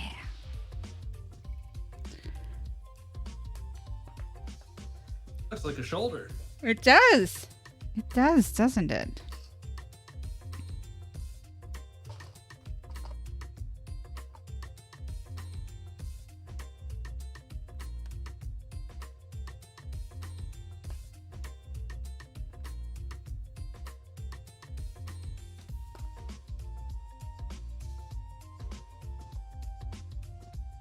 There's that splash of dark blue up in the top corner. That's looking good. Yeah. Here's that lime kind of illuminated part.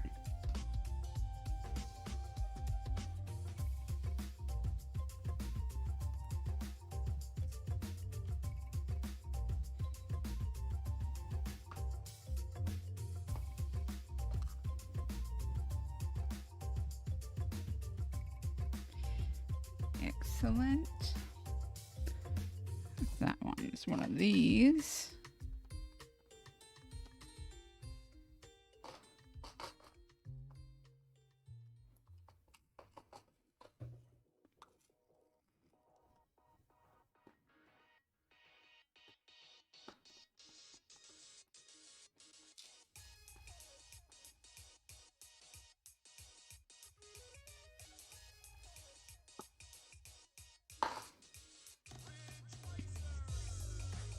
There's a section on weather.gov called Forecast Discussion. I am fascinated by this.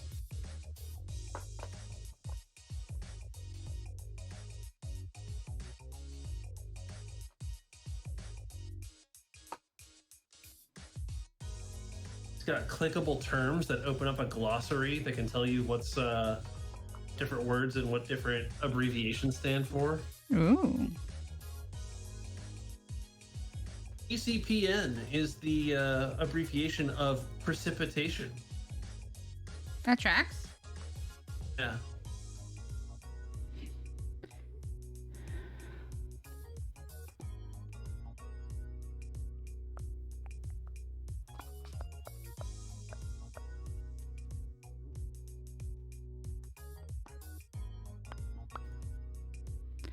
Interesting.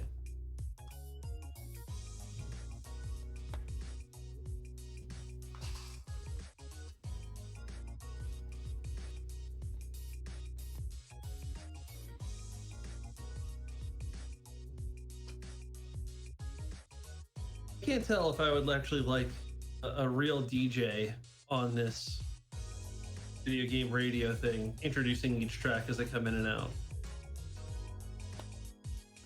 I mean, I think it might disrupt the study vibe of it, where it's just kind of supposed to be earworms instead of like something you're attending to deeply. Yeah.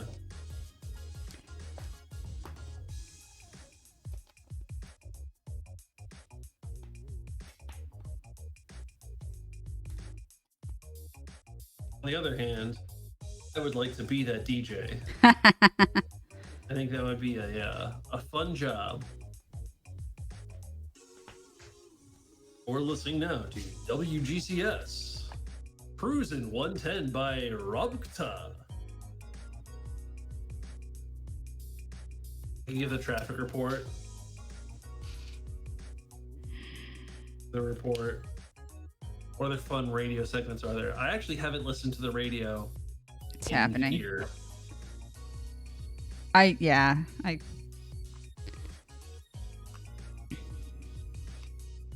that is this One brown. shade of gray. We're starting to get into helmet. It's happening. Helmet.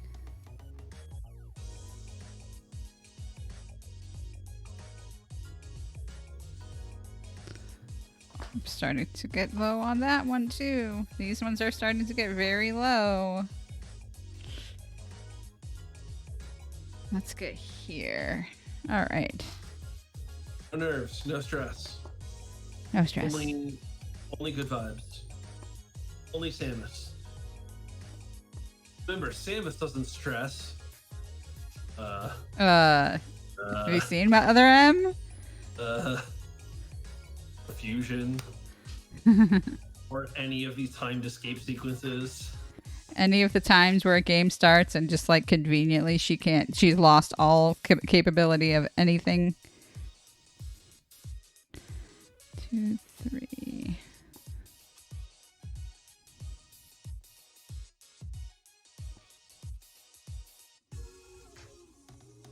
So far, I think the only games that ever really explain why she's so underpowered are Time 1 Prime 2 and Fusion Yeah. actually have in-universe events explaining why. Well, okay. Yeah, Other Prime 1 kind of. Did you mention that one? did mention that one, yeah. Okay. Once she gets launched Like, I was backwards gonna into say, that elevator. yeah, doesn't she get robbed by a bunch of little zoomers or something? That's in Prime 2. The Aang will come and Mug her. out of her suit. And then in Fusion, she of course loses her regular suit and gets the Fusion suit. On him, you have Adam forbidding her from using any of her gear because Adam. Yeah.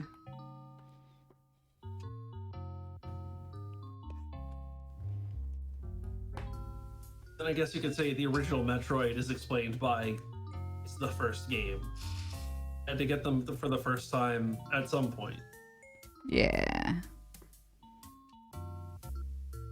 Wonder what excuse they'll give us in Dread. We shall see.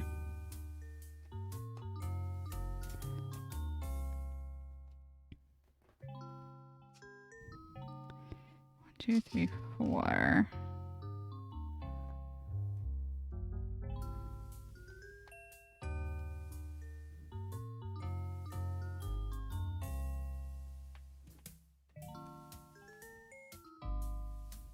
Well, I know we're not done, and I apologize if it sounds like we're wrapping up. We're not, but I want to thank everyone for being here, for hanging out.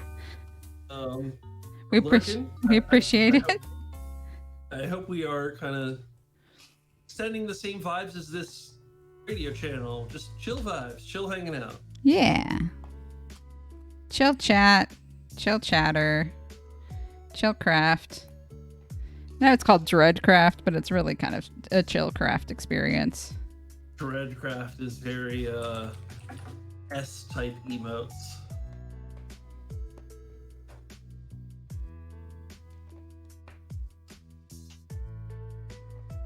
We need that with like sunglasses. Do that. That TGS SG. There's a way lowercase. If you're a tier 3 sub. I think you have to go and spend channel points to modify an emote. I thought they recently changed that so that if you were a tier 3 sub, I have no idea, but that would be really cool. It's just me casually humble bragging that I'm a tier 3 sub of Super MC Gamer, clearly. I think I'm a tier 3 sub of the Zeldathon channel, but I don't think that I am just MC by himself. Modify a single emote.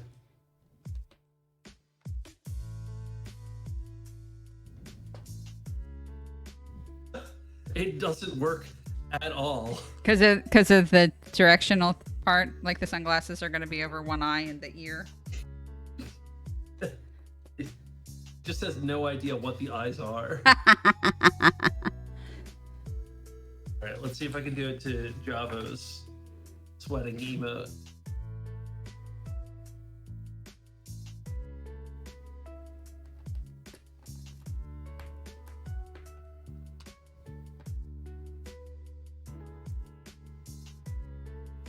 Oh, he doesn't let me.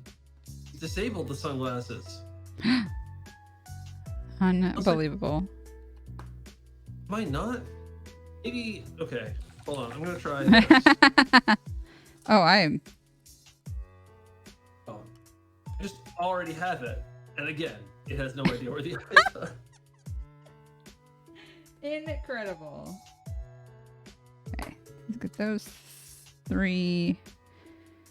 Yeah, so I couldn't modify that emote to put the sunglasses on because I already have access because Javo has enabled that. I guess MC has not enabled that for his channel. Ah. I'll bug him about it. Give me my free modified emotes.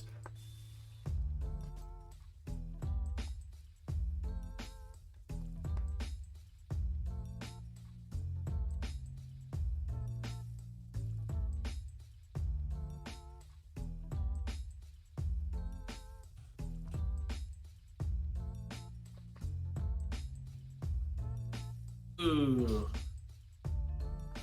You like it flipped?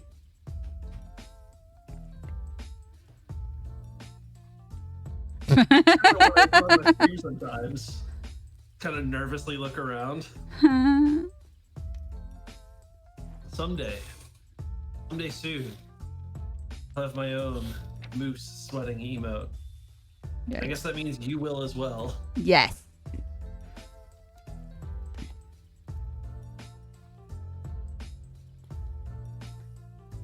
Hopefully soon this channel will be able to have some emotes. We've got some people working on emotes kind of internally. The drafts I've been seeing are so good. I am hoping that they will kind of translate down to smaller versions. Yes.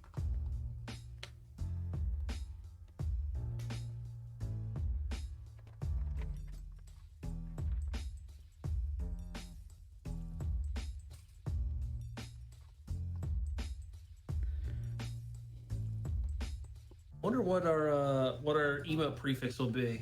I'm sure there's a ton of Metroid channels. Yeah, Metro 7.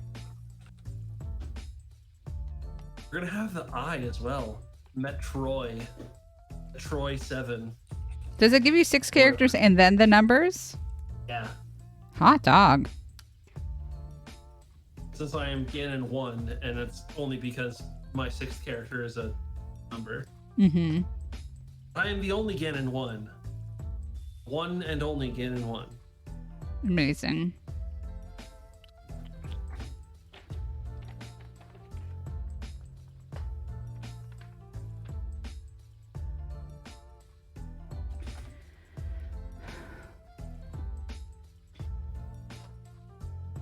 All right.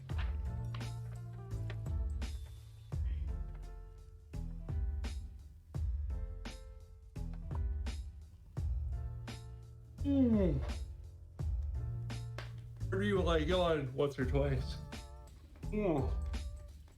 It's not the content of the channel. It's the chill vibes. They're getting to you. The fact that I stayed up a little bit late last night. Nice. Still had to wake up relatively early this morning. Nice.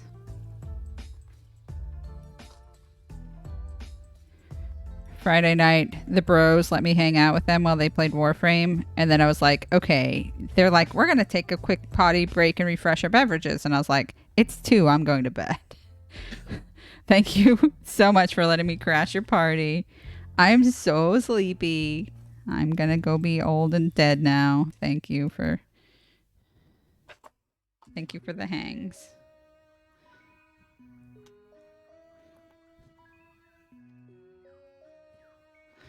Big old shadow right here across the face. This here?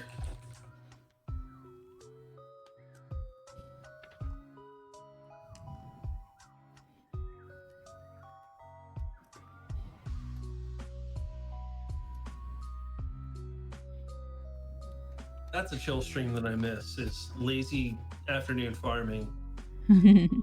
Shadow Temple.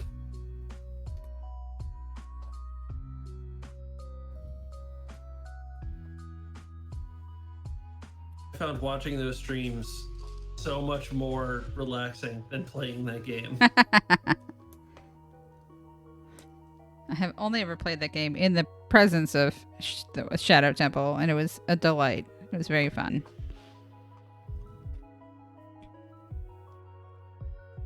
Do like a multiplayer session one of those days? I was in his neck of the woods, and so I went over and visited and crashed his stream, and we went, and this is years ago, so like actual years and years ago, not like inflated time years ago. This was probably in 2018. We went and he and Marissa, he went to work all day. Marissa and I hung out. We like played in the pool and chilled out. I had 24 hours where I wasn't working, so I spent it really wisely hanging out with my friends.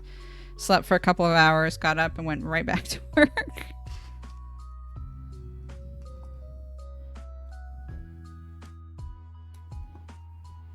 Here's her other shoulder.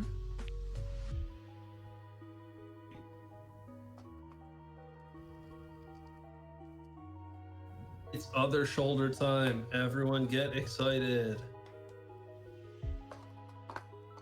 It is. Do I have enough of this dark blue time? Everyone get excited.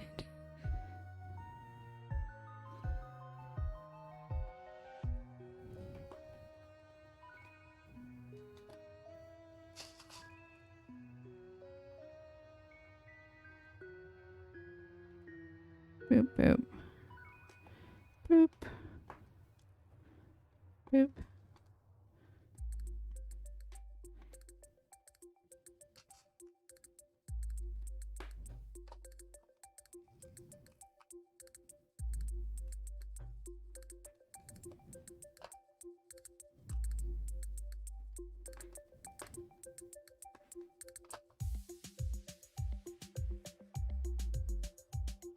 EU grooves. The idle song that plays when a game is loading up, I guess. Oh, maybe. Little, Oh, yeah. whatever it is very familiar to me, and I'm still trying to place it. It is like the Wii menu music.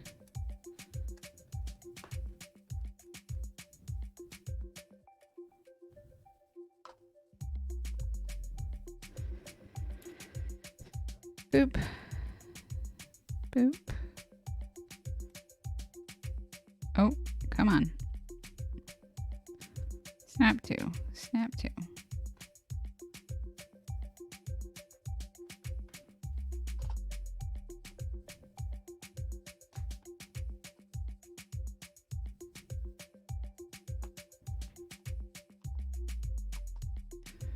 Boop.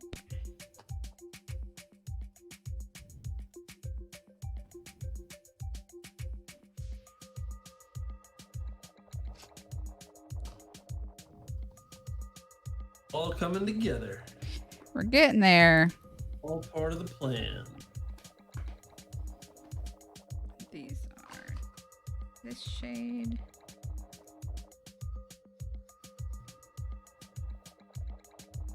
Using the website twitchemotes.com to download some high quality images of old emotes.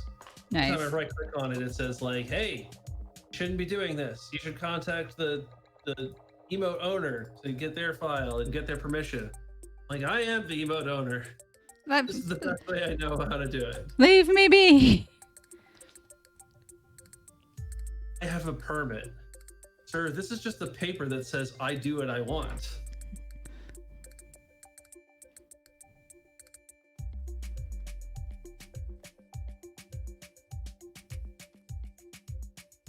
Well, at least I have some placeholders ready for us, if and when we ever get affiliated. Oh boy. For the requirements, Twitch affiliate requirements. 75 hours. I caught that before it got anywhere near the ground. So seven streams in a month. 500 minutes of stream. And then there's an audience number. Yeah.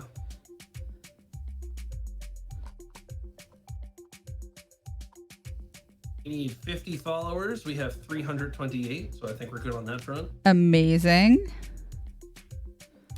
I really think it is just going to be 7 broadcast days in a 30-day period, which we should get by our 3rd week.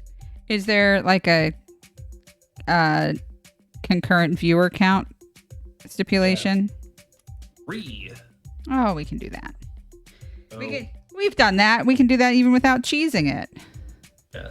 Though I did stay and lurk when you were streaming the other day, even though I moved on to a different target for my immediate attention. And I have had the stream open the whole time. So I am one of our viewers, but we got 5 viewers. Yeah. There's at least 4 other people out there hanging out. Yeah. Again, if you're Chilling. using this to chill and lurk, keep chilling and keep lurking. Seriously, this is not meant to be a call out. We see you obliquely in our peripheral vision, and we approve.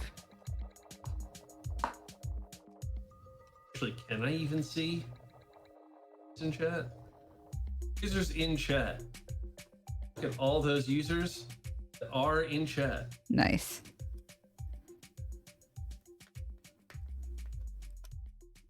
I will call out one of our loyal viewers, Butt Spot. Spot, yes. There you go.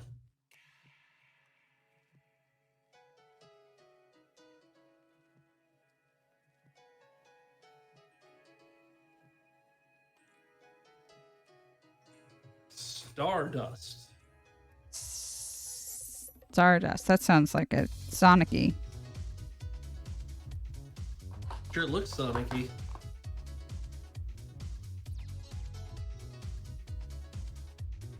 Let's see if any of these albums are on Spotify.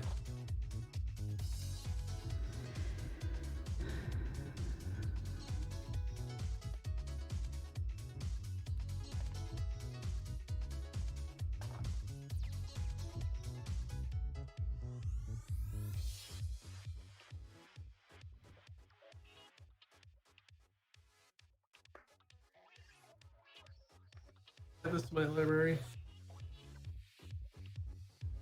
Hold up.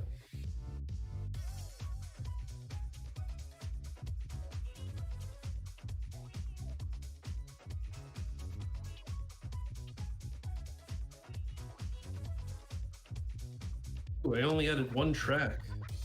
Oh.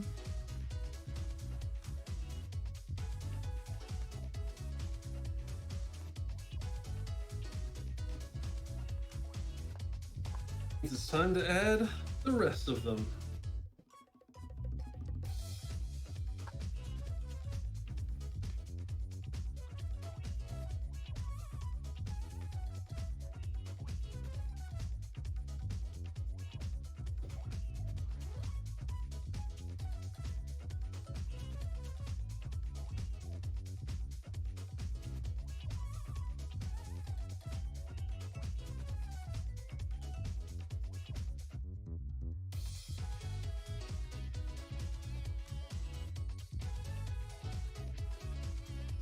Wow, they have a lot of albums. Nice.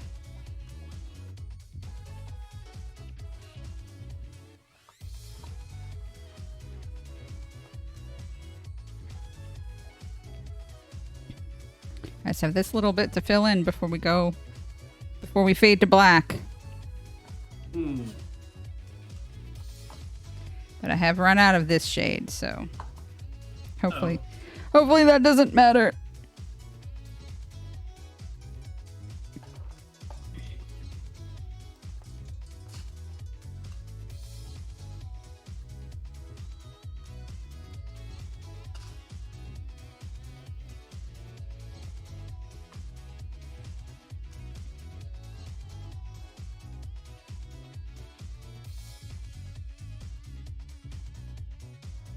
Okay, I guess to be fair, most of their albums are singles. All right. Still, they have put out a lot of music. Nice.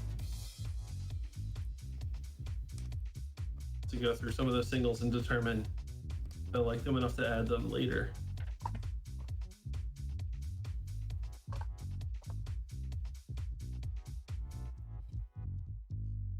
There she is. She is. In all her glory.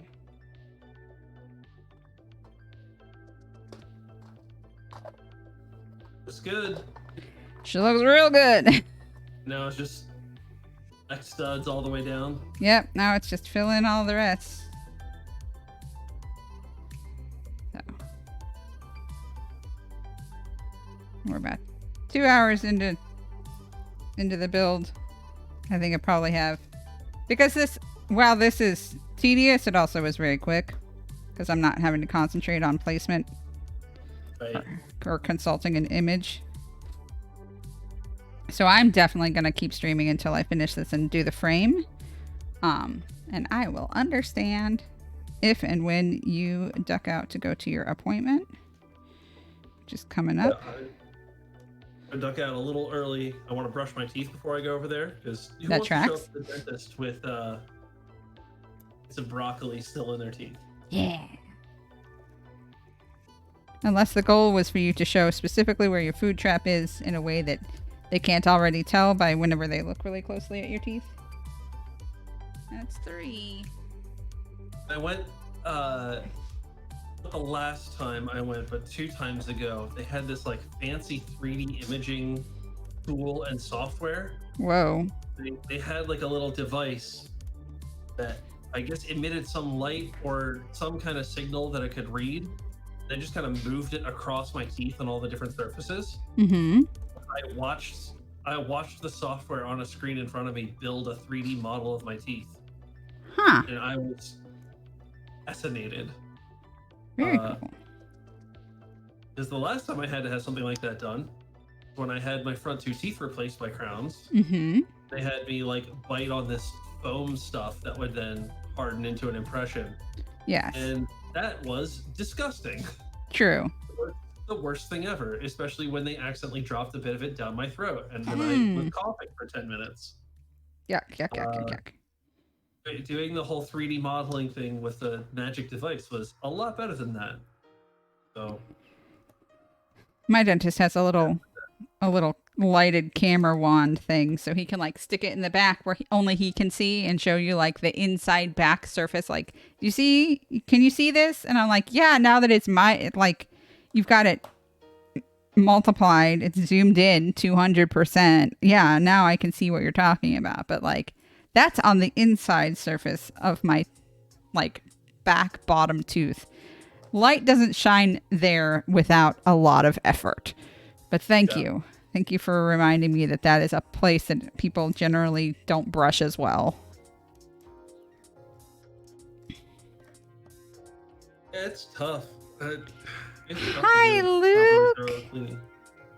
Speaking of Luke, Yes. we were talking about you earlier, about how this stream is all your fault. Kind of. Sort of. The vibe of the stream is certainly inspired by you. Welcome, friend. I hope you're having a nice afternoon. Why is this my fault? We're listening to Video Game Study Lounge by Game Chops. That's all. That's the part that's your fault.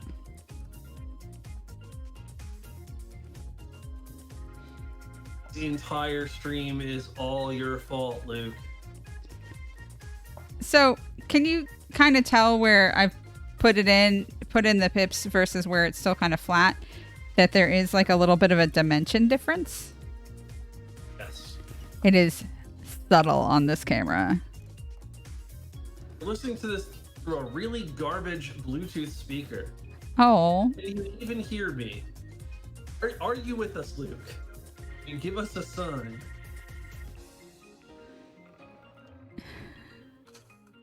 I've been kind of fiddling with the Bluetooth earbuds this whole stream just because I like fiddling with stuff. Nice. We switch over to my fidget cube. I'll stop fiddling and start fidgeting.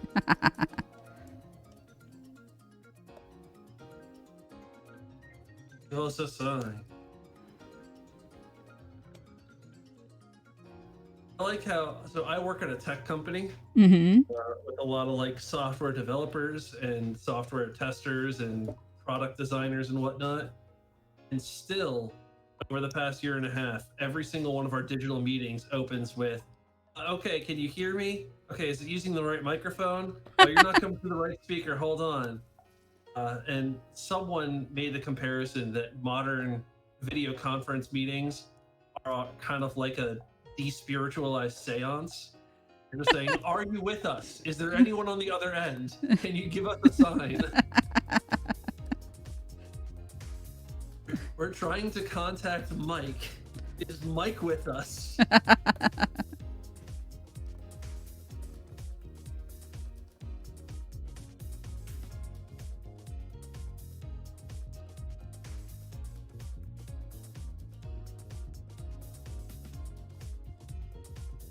They have a slowed down version of this Kirby jamming in the corner here. Yes. What do I want? I want a slow down version of this. Slow jam. That's all I want for Christmas. I want the halftime slow jam.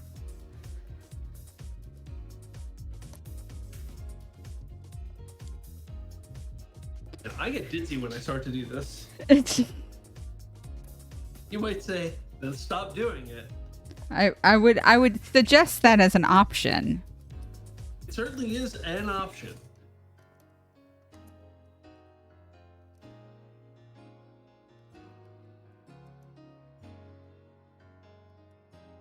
Knowing JRP, this is probably right after he killed one of his speedruns by like loving a trick or missing a missile or something. Oh no.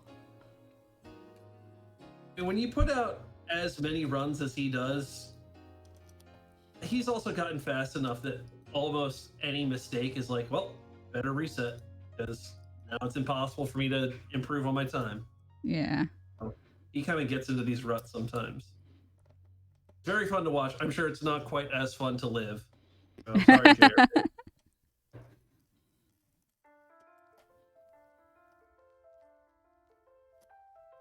Ooh, Jazzy Midna's Lament. Nice.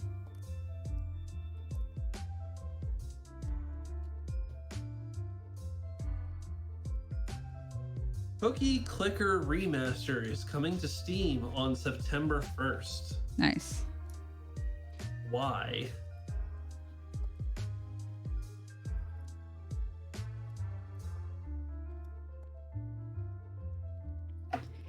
Reminds me, is my factory idol still going? You Yes. heard me, Luke. It's Did I it's stutter? 32-bit instead of 8-bit cookie pixel graphics. What is there to remaster? The cookies, obviously. Now it's cell shaded. Now it looks like balloons instead of somebody amassed all of the fan art.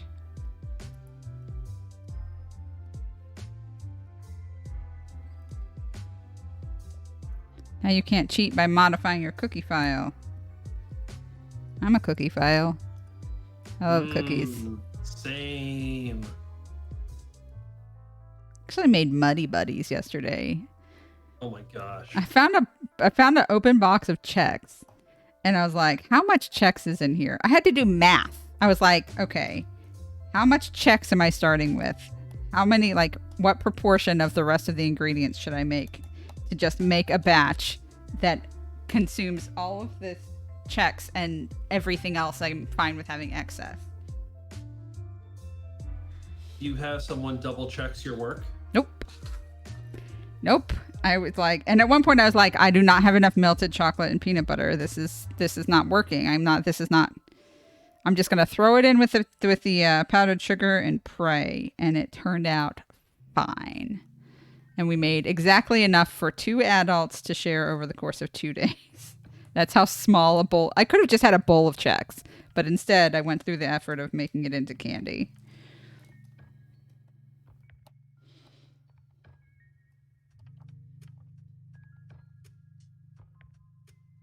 See, also, I found the last little remnants of a box of Pizzelle cookies from Christmas. And I was cleaning, right? I opened a cabinet and I was like, I'm sick of stuff falling out of this onto my foot. It was a lower cabinet, thankfully, and not an upper that was hitting my foot.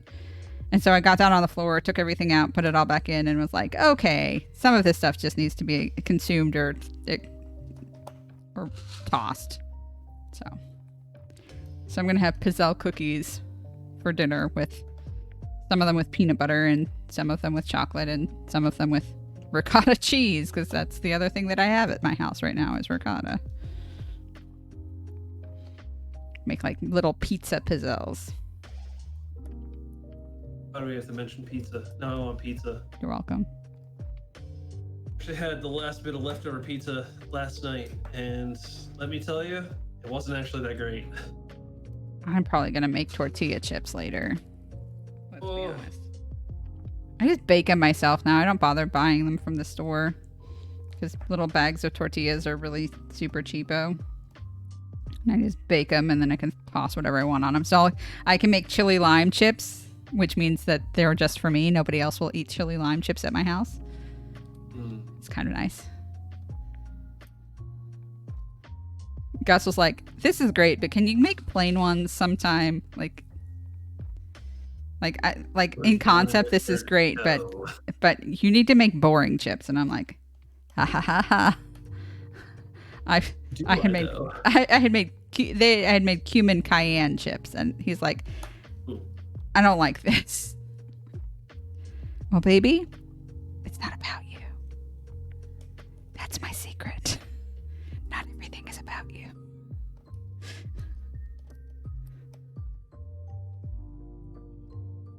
I got a friend who insists on making his own tortillas. I do that so too he sometimes. Buys, like big bags of. Oh, dryer. Your input was not required. Your dryer sounds so angry. Mine I don't sings. like this dryer. Mine sings a little song, but it sounds exactly like the washer. Like they know that they listen to the same bands, so sometimes we don't know who's done. Like, is it time to go fold stuff, or is it time to ignore this until it sings again? Because thanks, washer. It's good to know that you're done doing your job. Gotta wait on your neighbor. Chili lime is spectacular. What else? I bought cauliflower and gnocchi at the store a couple of iterations ago, and so now I will grab like a dozen gnocchi out of the freezer and toss them into like whatever. Like I threw them in tomato soup the other day just because I was like, all I want is soup, but I want it to. I don't want to be hungry in 45 minutes. So how do I get around this? It was delicious. I've been cooking a ton since I've been home because I just don't. I mean, I cook whenever I'm abroad now because right now the only work that I have doesn't involve living in a hotel and cooking in a microwave, which is awesome. But at my own house with my big sink and my working dishwasher and all my toys and tools, I'm like gonna cook stuff. I have an Instapot and an air fryer and a crock pot and a KitchenAid big stand mixer and a Vitamix blender, and then whenever I'm in my apartment all I have is like a little Ninja smoothie machine. Your dryer sounds like a scoreboard buzzer. Yeah.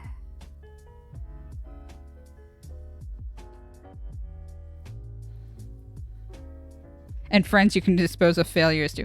That's the thing, they're not failures, it's just I'm the only one who eats it. So if I make more than like 2 servings, I'm going to be bored of the food, and then it just sits in my fridge. I showed up at Aura's house and I was like, here, I will get my containers back from you eventually, but I have leftovers. And they're like, you gave us leftovers. And I'm like, these are different leftovers. Stop asking questions. I almost came over yesterday with more pigs in a blanket, but then I realized that Gus is coming home, and the last time he ate pigs in a blanket, he ate 6. So I have 60, please. Oh man, that sounds so good. Now I'm JRP jamming, but just because I don't have any food to eat until I cook some tonight. You don't get to eat before you go to the dentist. You just get to brush your teeth and leave. Some of my dishes are clean. Well, should I come by later today or should I come by tomorrow? I guess is the question, Miss Aura. You'll make an effort to separate them. We can do a ding-dong ditch, but I don't have anything worth leaving right now. It's anime day. Tomorrow would be more easy peasy. That also means I don't have to leave the house today. I'm not sad about that. This is important. Which anime? They're gonna watch Assassination Classroom. Mm-hmm. I think it was one of the options. Or we watched it on one of the pilot nights. Yeah. Which might have been the most recent time that I've tuned into Doug's weekly hosted anime events. Can you yell in MK's direction? We all love you. MK! Everyone loves you!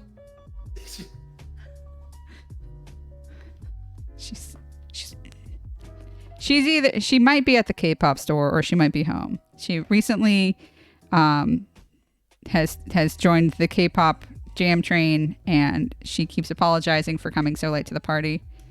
She's home, trust me. I don't know. She said she was going to go to the K-pop store, maybe. I last saw her while we were enjoying our breakfast to the dulcet tones of John Mulaney talking about a horse loose in a hospital. There's a horse in the hospital. She's already back. I didn't. The horse rode on the elevator. I didn't know he could do that.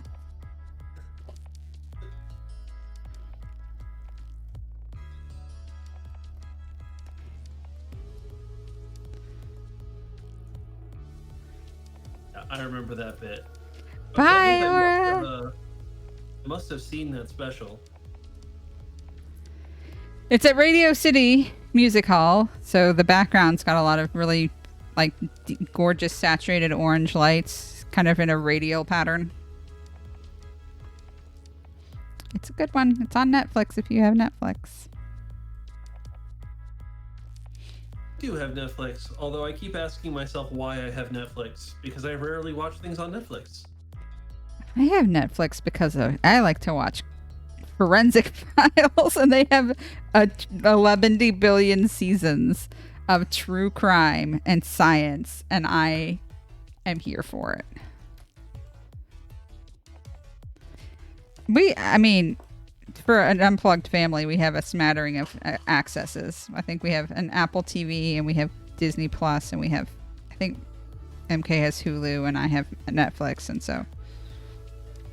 I mean, at one point, I just sat and watched a bunch of Jane Austen options between Amazon Prime and Netflix. It was like just having a Jane Austen weekend. It was good, but also it messes my brain up. Like, everyone's so polite and has such different life goals than me. Interesting. Godspeed, you adorable 16-year-old girl who is just trying to find someone to marry while at a dance. Good luck.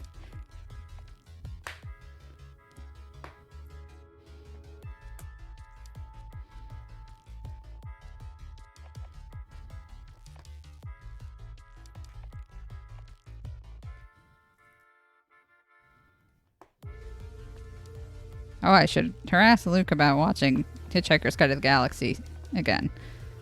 We should do that. We should, again, for me. Pretty good movie.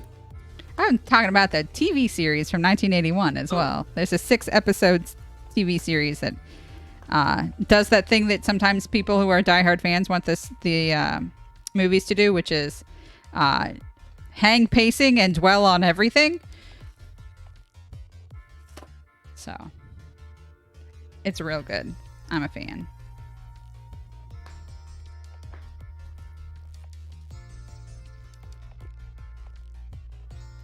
Luke is one of my movie buddies.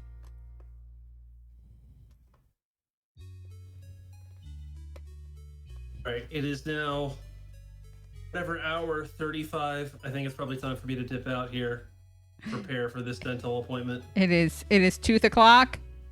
It is tooth o'clock. All right. So, MoJo, thanks for letting me hang out. Some Dreadcraft. I hope you didn't actually dread stream. How did I angle my headphone cable in my chair in this particular fashion? How did we get here? How did we get here? Gannon, thanks for keeping me company and vamping and talking about Extra Life and Metroid, and thanks for letting me have a chance to have a channel takeover time. And I hope you have a lovely rest of your day. Me too. When next we speak, I'll be wearing Invisalign, and I have no idea what that's going to be like. So you will get used to it, just like you time. get used to other stuff. Yeah. All right. Have a good one, everyone. Bye. Bye. Bye. By myself. All right. Let's wait a sufficient amount of time.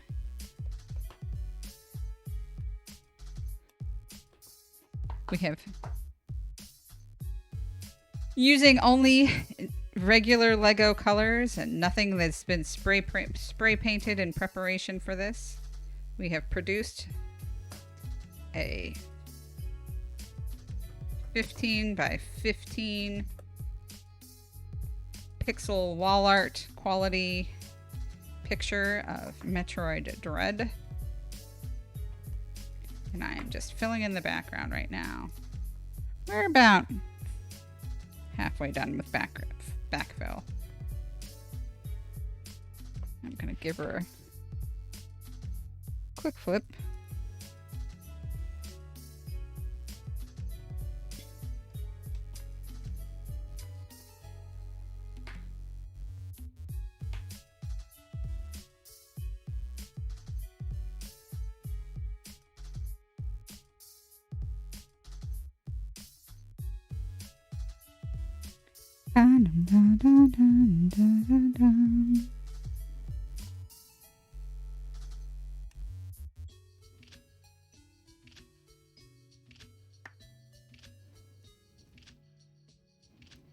Next weekend, I'm hopefully addressing the blank space on the wall behind us. Hopefully I have plans to have some friends come help me mount some wall art.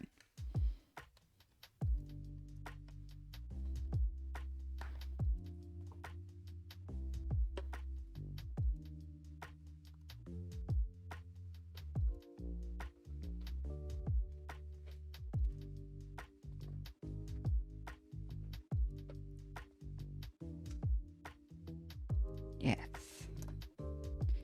I have done it before. I have a display that is never going to be visible because it is extremely doxy, but I have my wall of fame hanging up, and I actually had Catherine come help me design the space because I have my diplomas and certificates and stuff and a couple awards from back in my army teaching days.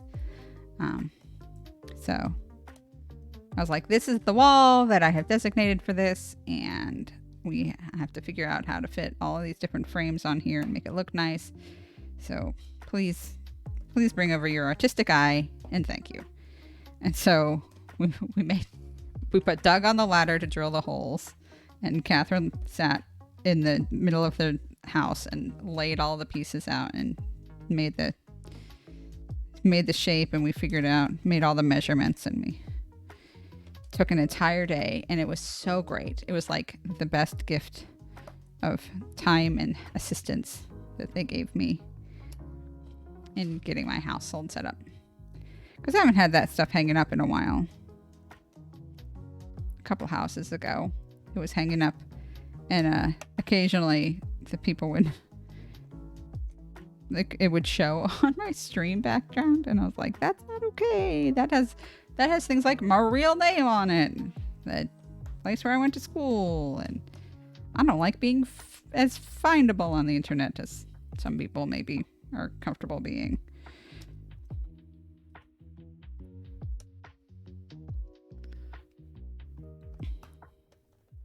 Yes, I was like, thank you for doxing me. Can we put my backdrop back up, please, and thank you. Again, thank goodness for having a camera that's not got great focus. Because if it were crisp enough that you could zoom in, all of those crime shows that I love, I would be in trouble.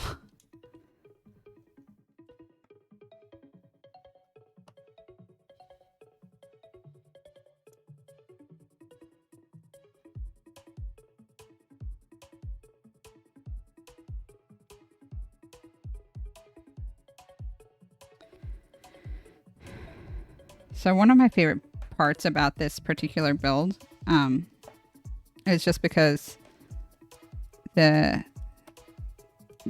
purely the hype. This is feeding off the novelty of there being a new Samus and a new suit and all of that. And also, I am enjoying the instant gratification. This is not taking very long. I don't have to concentrate anymore. Like, I just have to try not to launch the Lego into the stratosphere at this point.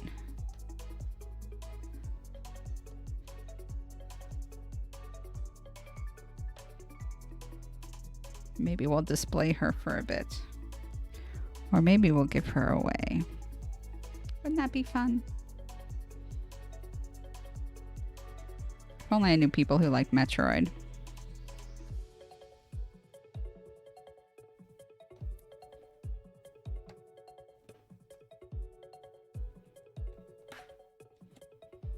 Doing this makes me think of my friend Ping Pong, though. He's a pixel artist as well.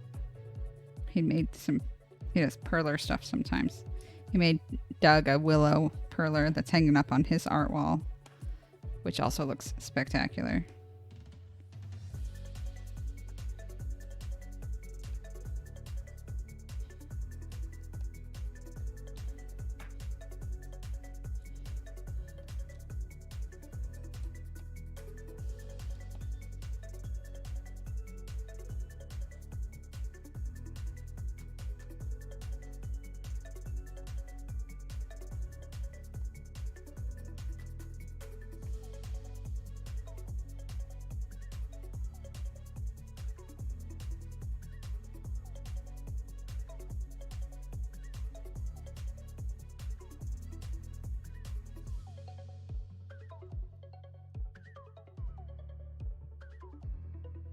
Ragweed getting me.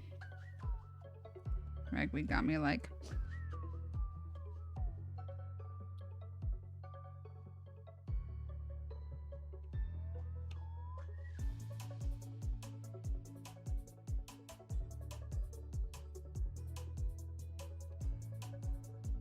You need to clean, but you don't want to.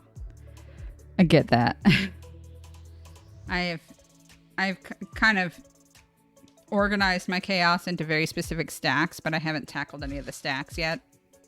Like I have, here are papers that need to be filed. And it's just a box of papers that is next to the filing cabinet. It is so close. I managed to fix is the wrong word. When I moved last year, almost exactly a year ago, my little robot vacuum cleaner, my little not Roomba brand Roomba, it stopped working, and I didn't understand why. And I looked into it furtively for a little while then, and then periodically I've like tried to see what was going on with it. Finally, a couple of weeks ago, I just sat down and I like figured out the model number, and I Googled the manual, and I'm going through all of this, and it's like reading about the troubleshooting, and I'm like, what noise do you even make that's giving me the problem?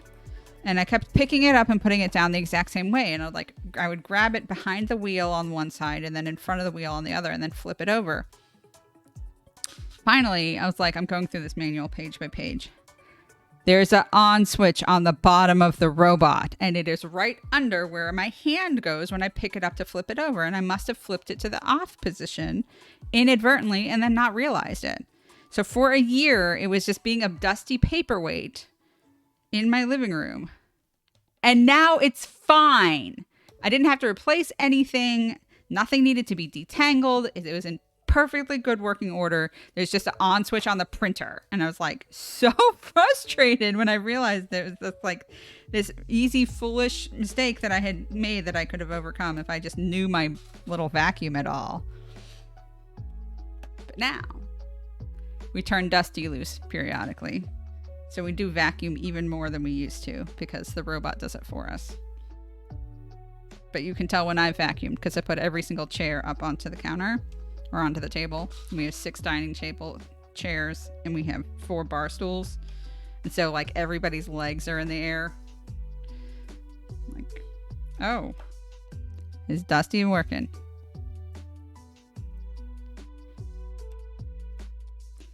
I like it because we keep really, really low pile rugs, and then otherwise we have no carpeting, which is ideal in my book for allergy purposes. It's really great to not have carpeting. And since 2 of us are fairly allergic, and then MK also has her fair share of allergies, it's very nice.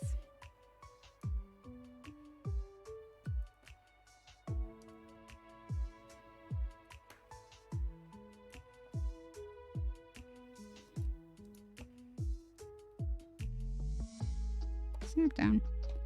I've so far thrown 4 Lego on the floor and retrieved each of them. Not bad. I was hoping for less than a handful. We're not done, but like I'm on track right now.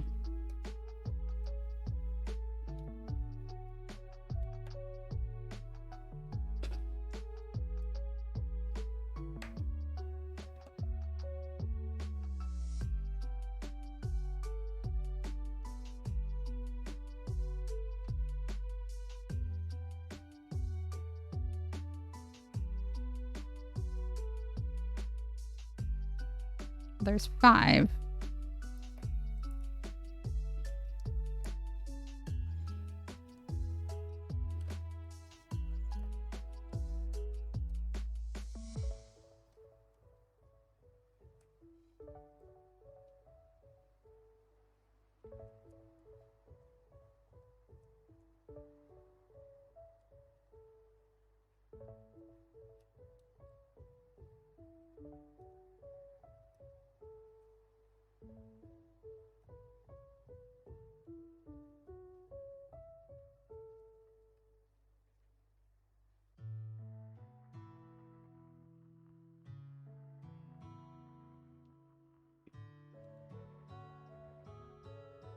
Boop.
Six.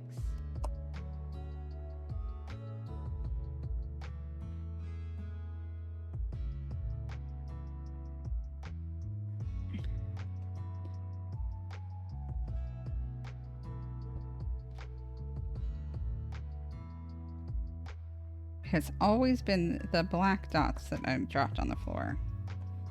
Probably because I handled them the most carelessly, as they're the highest in frequency of appearance in the pattern.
Getting close. Just gonna fill in the rest of this and then we'll build the frame and it's gonna look, in my opinion, super cool.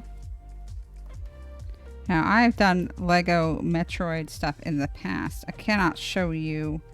I made myself a Christmas ornament that looks like a larval Metroid using Lego pieces. I just like a make your own creation kind of style. I just went through the types of blocks that are available and figured out a way to put in like the 3 nuclei and make it hangable. And I made one of those for me and I sent one to Ganon because Ganon likes to put up a Christmas tree and decorate it. And I learned this about him years and years and years ago in anticipation for the event Zeldathon Mission. We had a home digital hype weekend called Mission Begins. And Doug and I did a 2-hour stream block in the middle of the night. It was like we did like 3 to 5 a.m. or something. And immediately after us was Ganon playing Zero Mission. Because the event was called Mission and the game is called Mission and he wanted to play Metroid games for a Zeldathon event. It all is very on brand. And his incentive was that he would put ornaments on the Christmas tree for everybody that donated during his little hype segment. And that's when I learned how much he likes to decorate Christmas trees. And I was like, oh, I can get on board with this.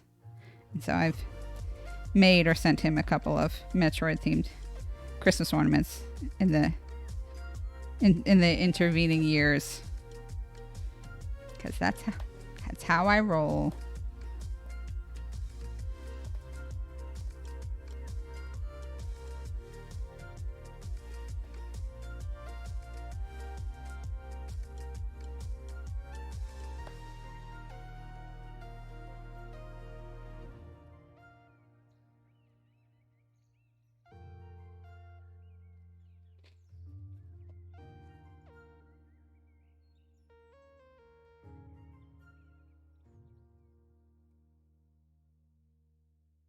Your mother likes to decorate Christmas trees. You think it's a big pain. I like a decorated Christmas tree. I don't like decorating or undecorating a Christmas tree. I like it when it's done. I don't like the work involved in making it happen.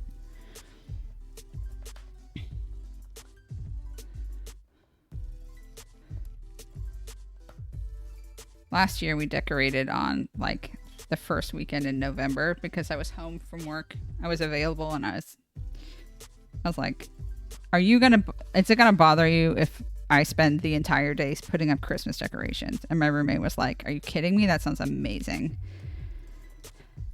So hung up the garland and the stockings and put the ornaments on the tree while my kid was at school, and he came home and he was like, is it Christmas? And then every day I was like, when do we open presents? When do we open presents? When do we open presents? And I'm like, dude, seriously. I was like, this is the year of the pandemic. We're actually going to open the presents on Christmas. And like this year, it's looking less and less likely the more we're in this new surge of this Delta variant. But at one point there was whispering of going home for Christmas, and we haven't officially decided one way or another yet. The state of the world and vaccine status of my family members, I think, is going to factor into that final decision. But I'm like, if we travel this year, we're going to open presents on like December 4th. The kid is going to be just like Christmas for the entire month, which I'm sure is not a bad thing to him. I'm sure he would love that.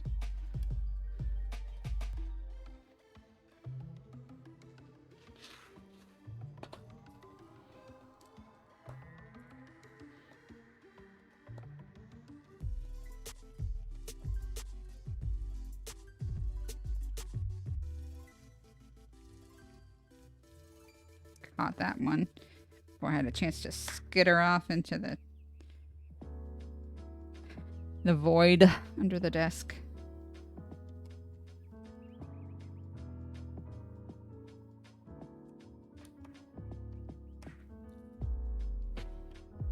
I actually have already started my Christmas shopping. I have a very thematic Christmas planned for my kid. Pretty much everything is going to align with 2 major types of qualities. I'm excited about it.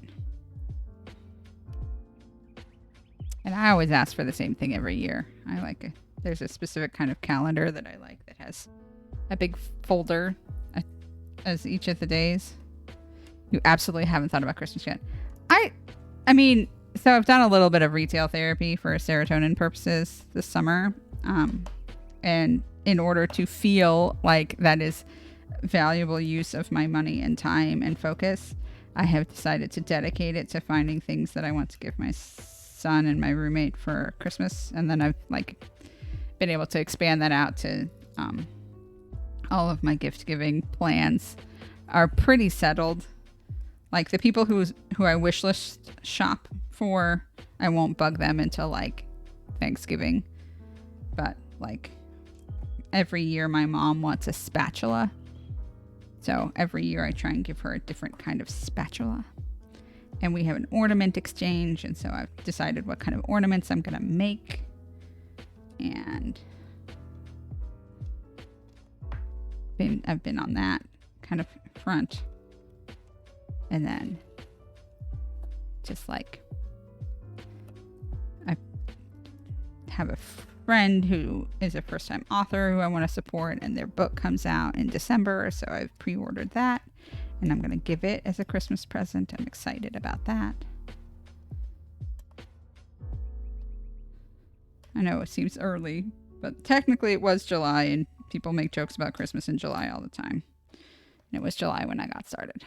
You'd like to think about it in November. I do too, but like also by November, I'm in full-blown sweatsy shop mode trying to make prizes for marathons. I mean, honestly, I should be doing that. During the last marathon that we did for the Kinstone team, the side quest Fantastic Journey, I literally started knitting hats as for prize packs for the following, like the next whatever marathon we end up having next. I've already started on hats for that. So that's really kind of the pacing of it too, unless I want to just like scramble craft, which I also end up doing. I should really start on that. I should really start on this cross stitch, but if you were here at the beginning, you can tell that I haven't. I own all of the things to make it. I guess that is a start. I have the pattern, I have the colors, I have the canvas. I just haven't started to put them together.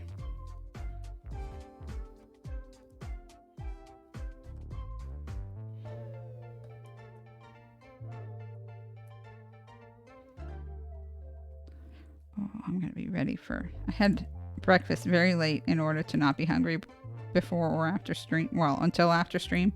My tummy just gave me a little signal like, hey, starting to get there.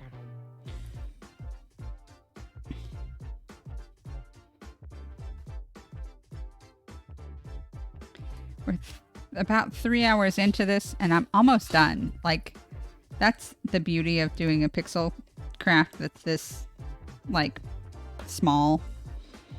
There are only about 2,100 pegs on here. So,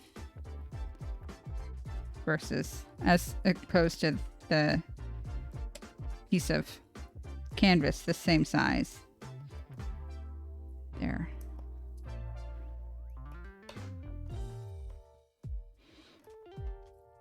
They're a little more than, what is it, like 3 and some change studs to an inch to make this a 15-inch thing. And a 15-inch canvas has 250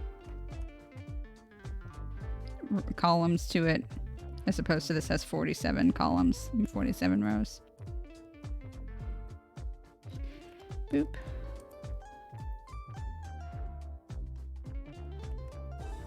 We are almost there.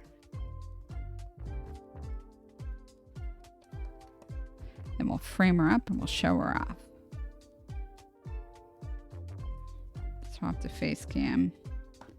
You'll probably be able to see that I have other yarn projects on the couch already right now. Waiting for me to change gears.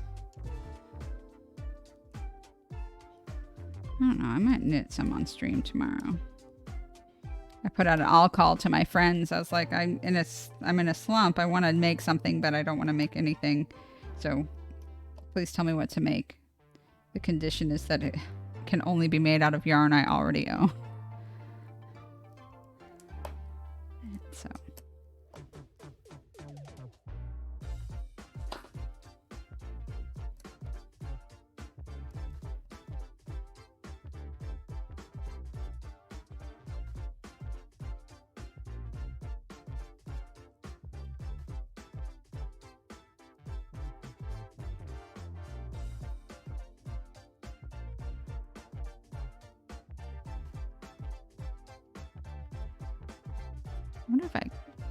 I wonder if I text my landlord if he will put a bunch of bananas on the table for me so when I get home I have really ripe bananas to put in smoothies. I wonder.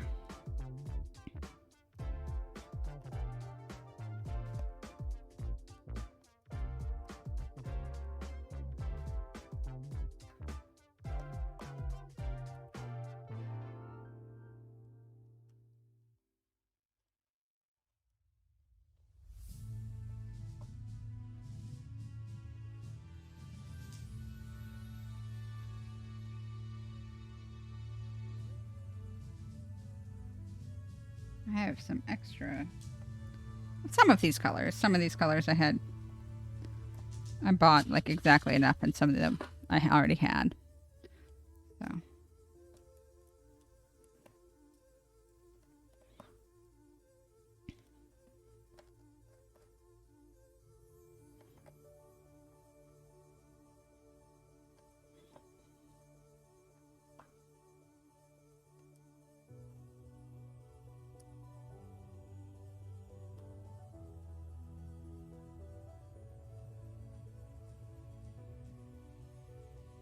Boop. 1, 2, 3, 4. There she goes. All done with the pixel part. Swap gears. Doing the edging.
Going to go all the way around in this pattern, and everything's offset from where I put down the 4x4 squares for the very bottom row, just like you don't want to line up all the seams. With other brickwork, Lego has a strong habit of teaching people to not line up the seams with their Lego brickwork.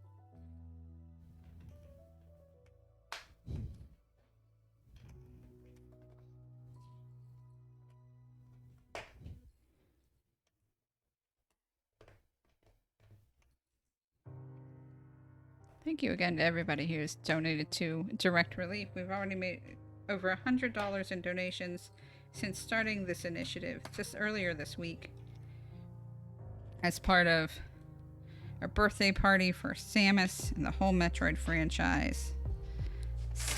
Metroid's 35 this year.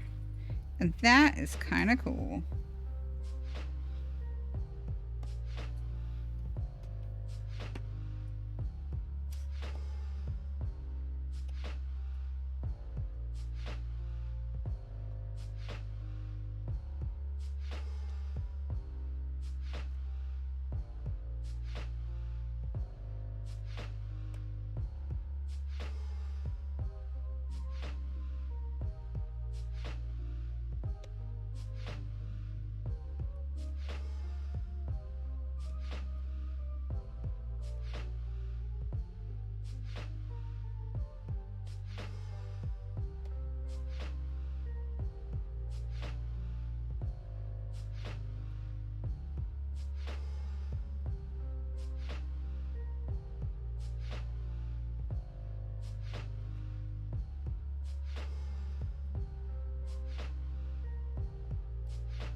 We're already getting a little bit of dimension from the difference in the height of these, of the frame to the work, but I am going to add one more row after this, and this time I'll do tiles instead of plates, just so that it has a nice smooth finish and it'll look super cool.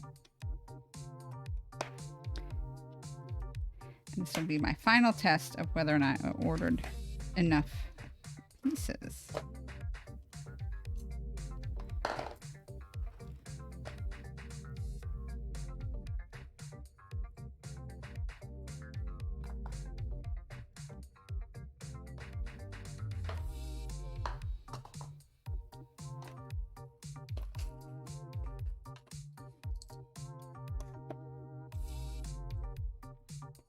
Hoping that I got 88 of these, and if I didn't, I will go look for more.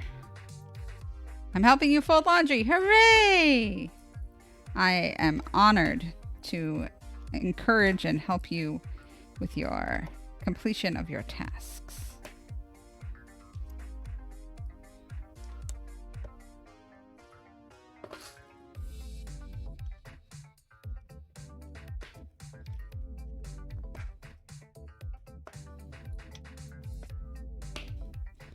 I am nervous I didn't order the right pieces, but I do have some backups, so I will be able to make this work if I have to.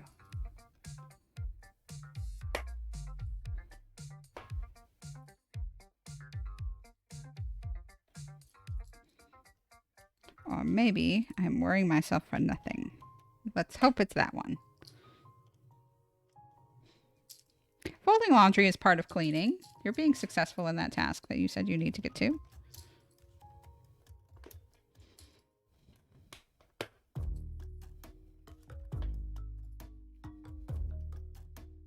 I love it. I love the definition of this.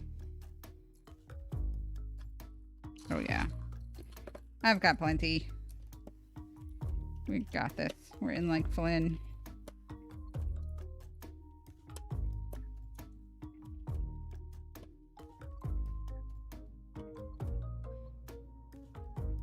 In a sea of pixels, a hedgerow appears. Boom. There she is. And considering I don't actually have like the right turquoisey medium blue, I think we've done a pretty decent job of putting together this picture in this place. So I'm super stoked. This has been so much fun, and I am getting kind of tired of streaming because we've been at this for a bit. And let's see. Well, you can see some of my head for scale. There she blows. Our pretty girl. Our strong, independent lady. What if Zelda was a girl? Would she date Metroid? We did it. I'm super proud of this, and I hope you are too. Again, there she is. Stage this. That's the shadows from my container still on the desk. I'm not going to be able to fix. But we did it. I'm going to find her a good home.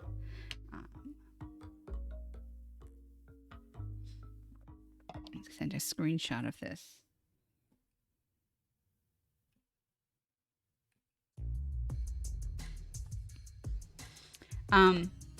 I don't care to try and set up a raid, but I will say thank you to everyone who's participated, everyone who supported Metroid Marathon historically or even today, and everybody who has checked out Extra Life.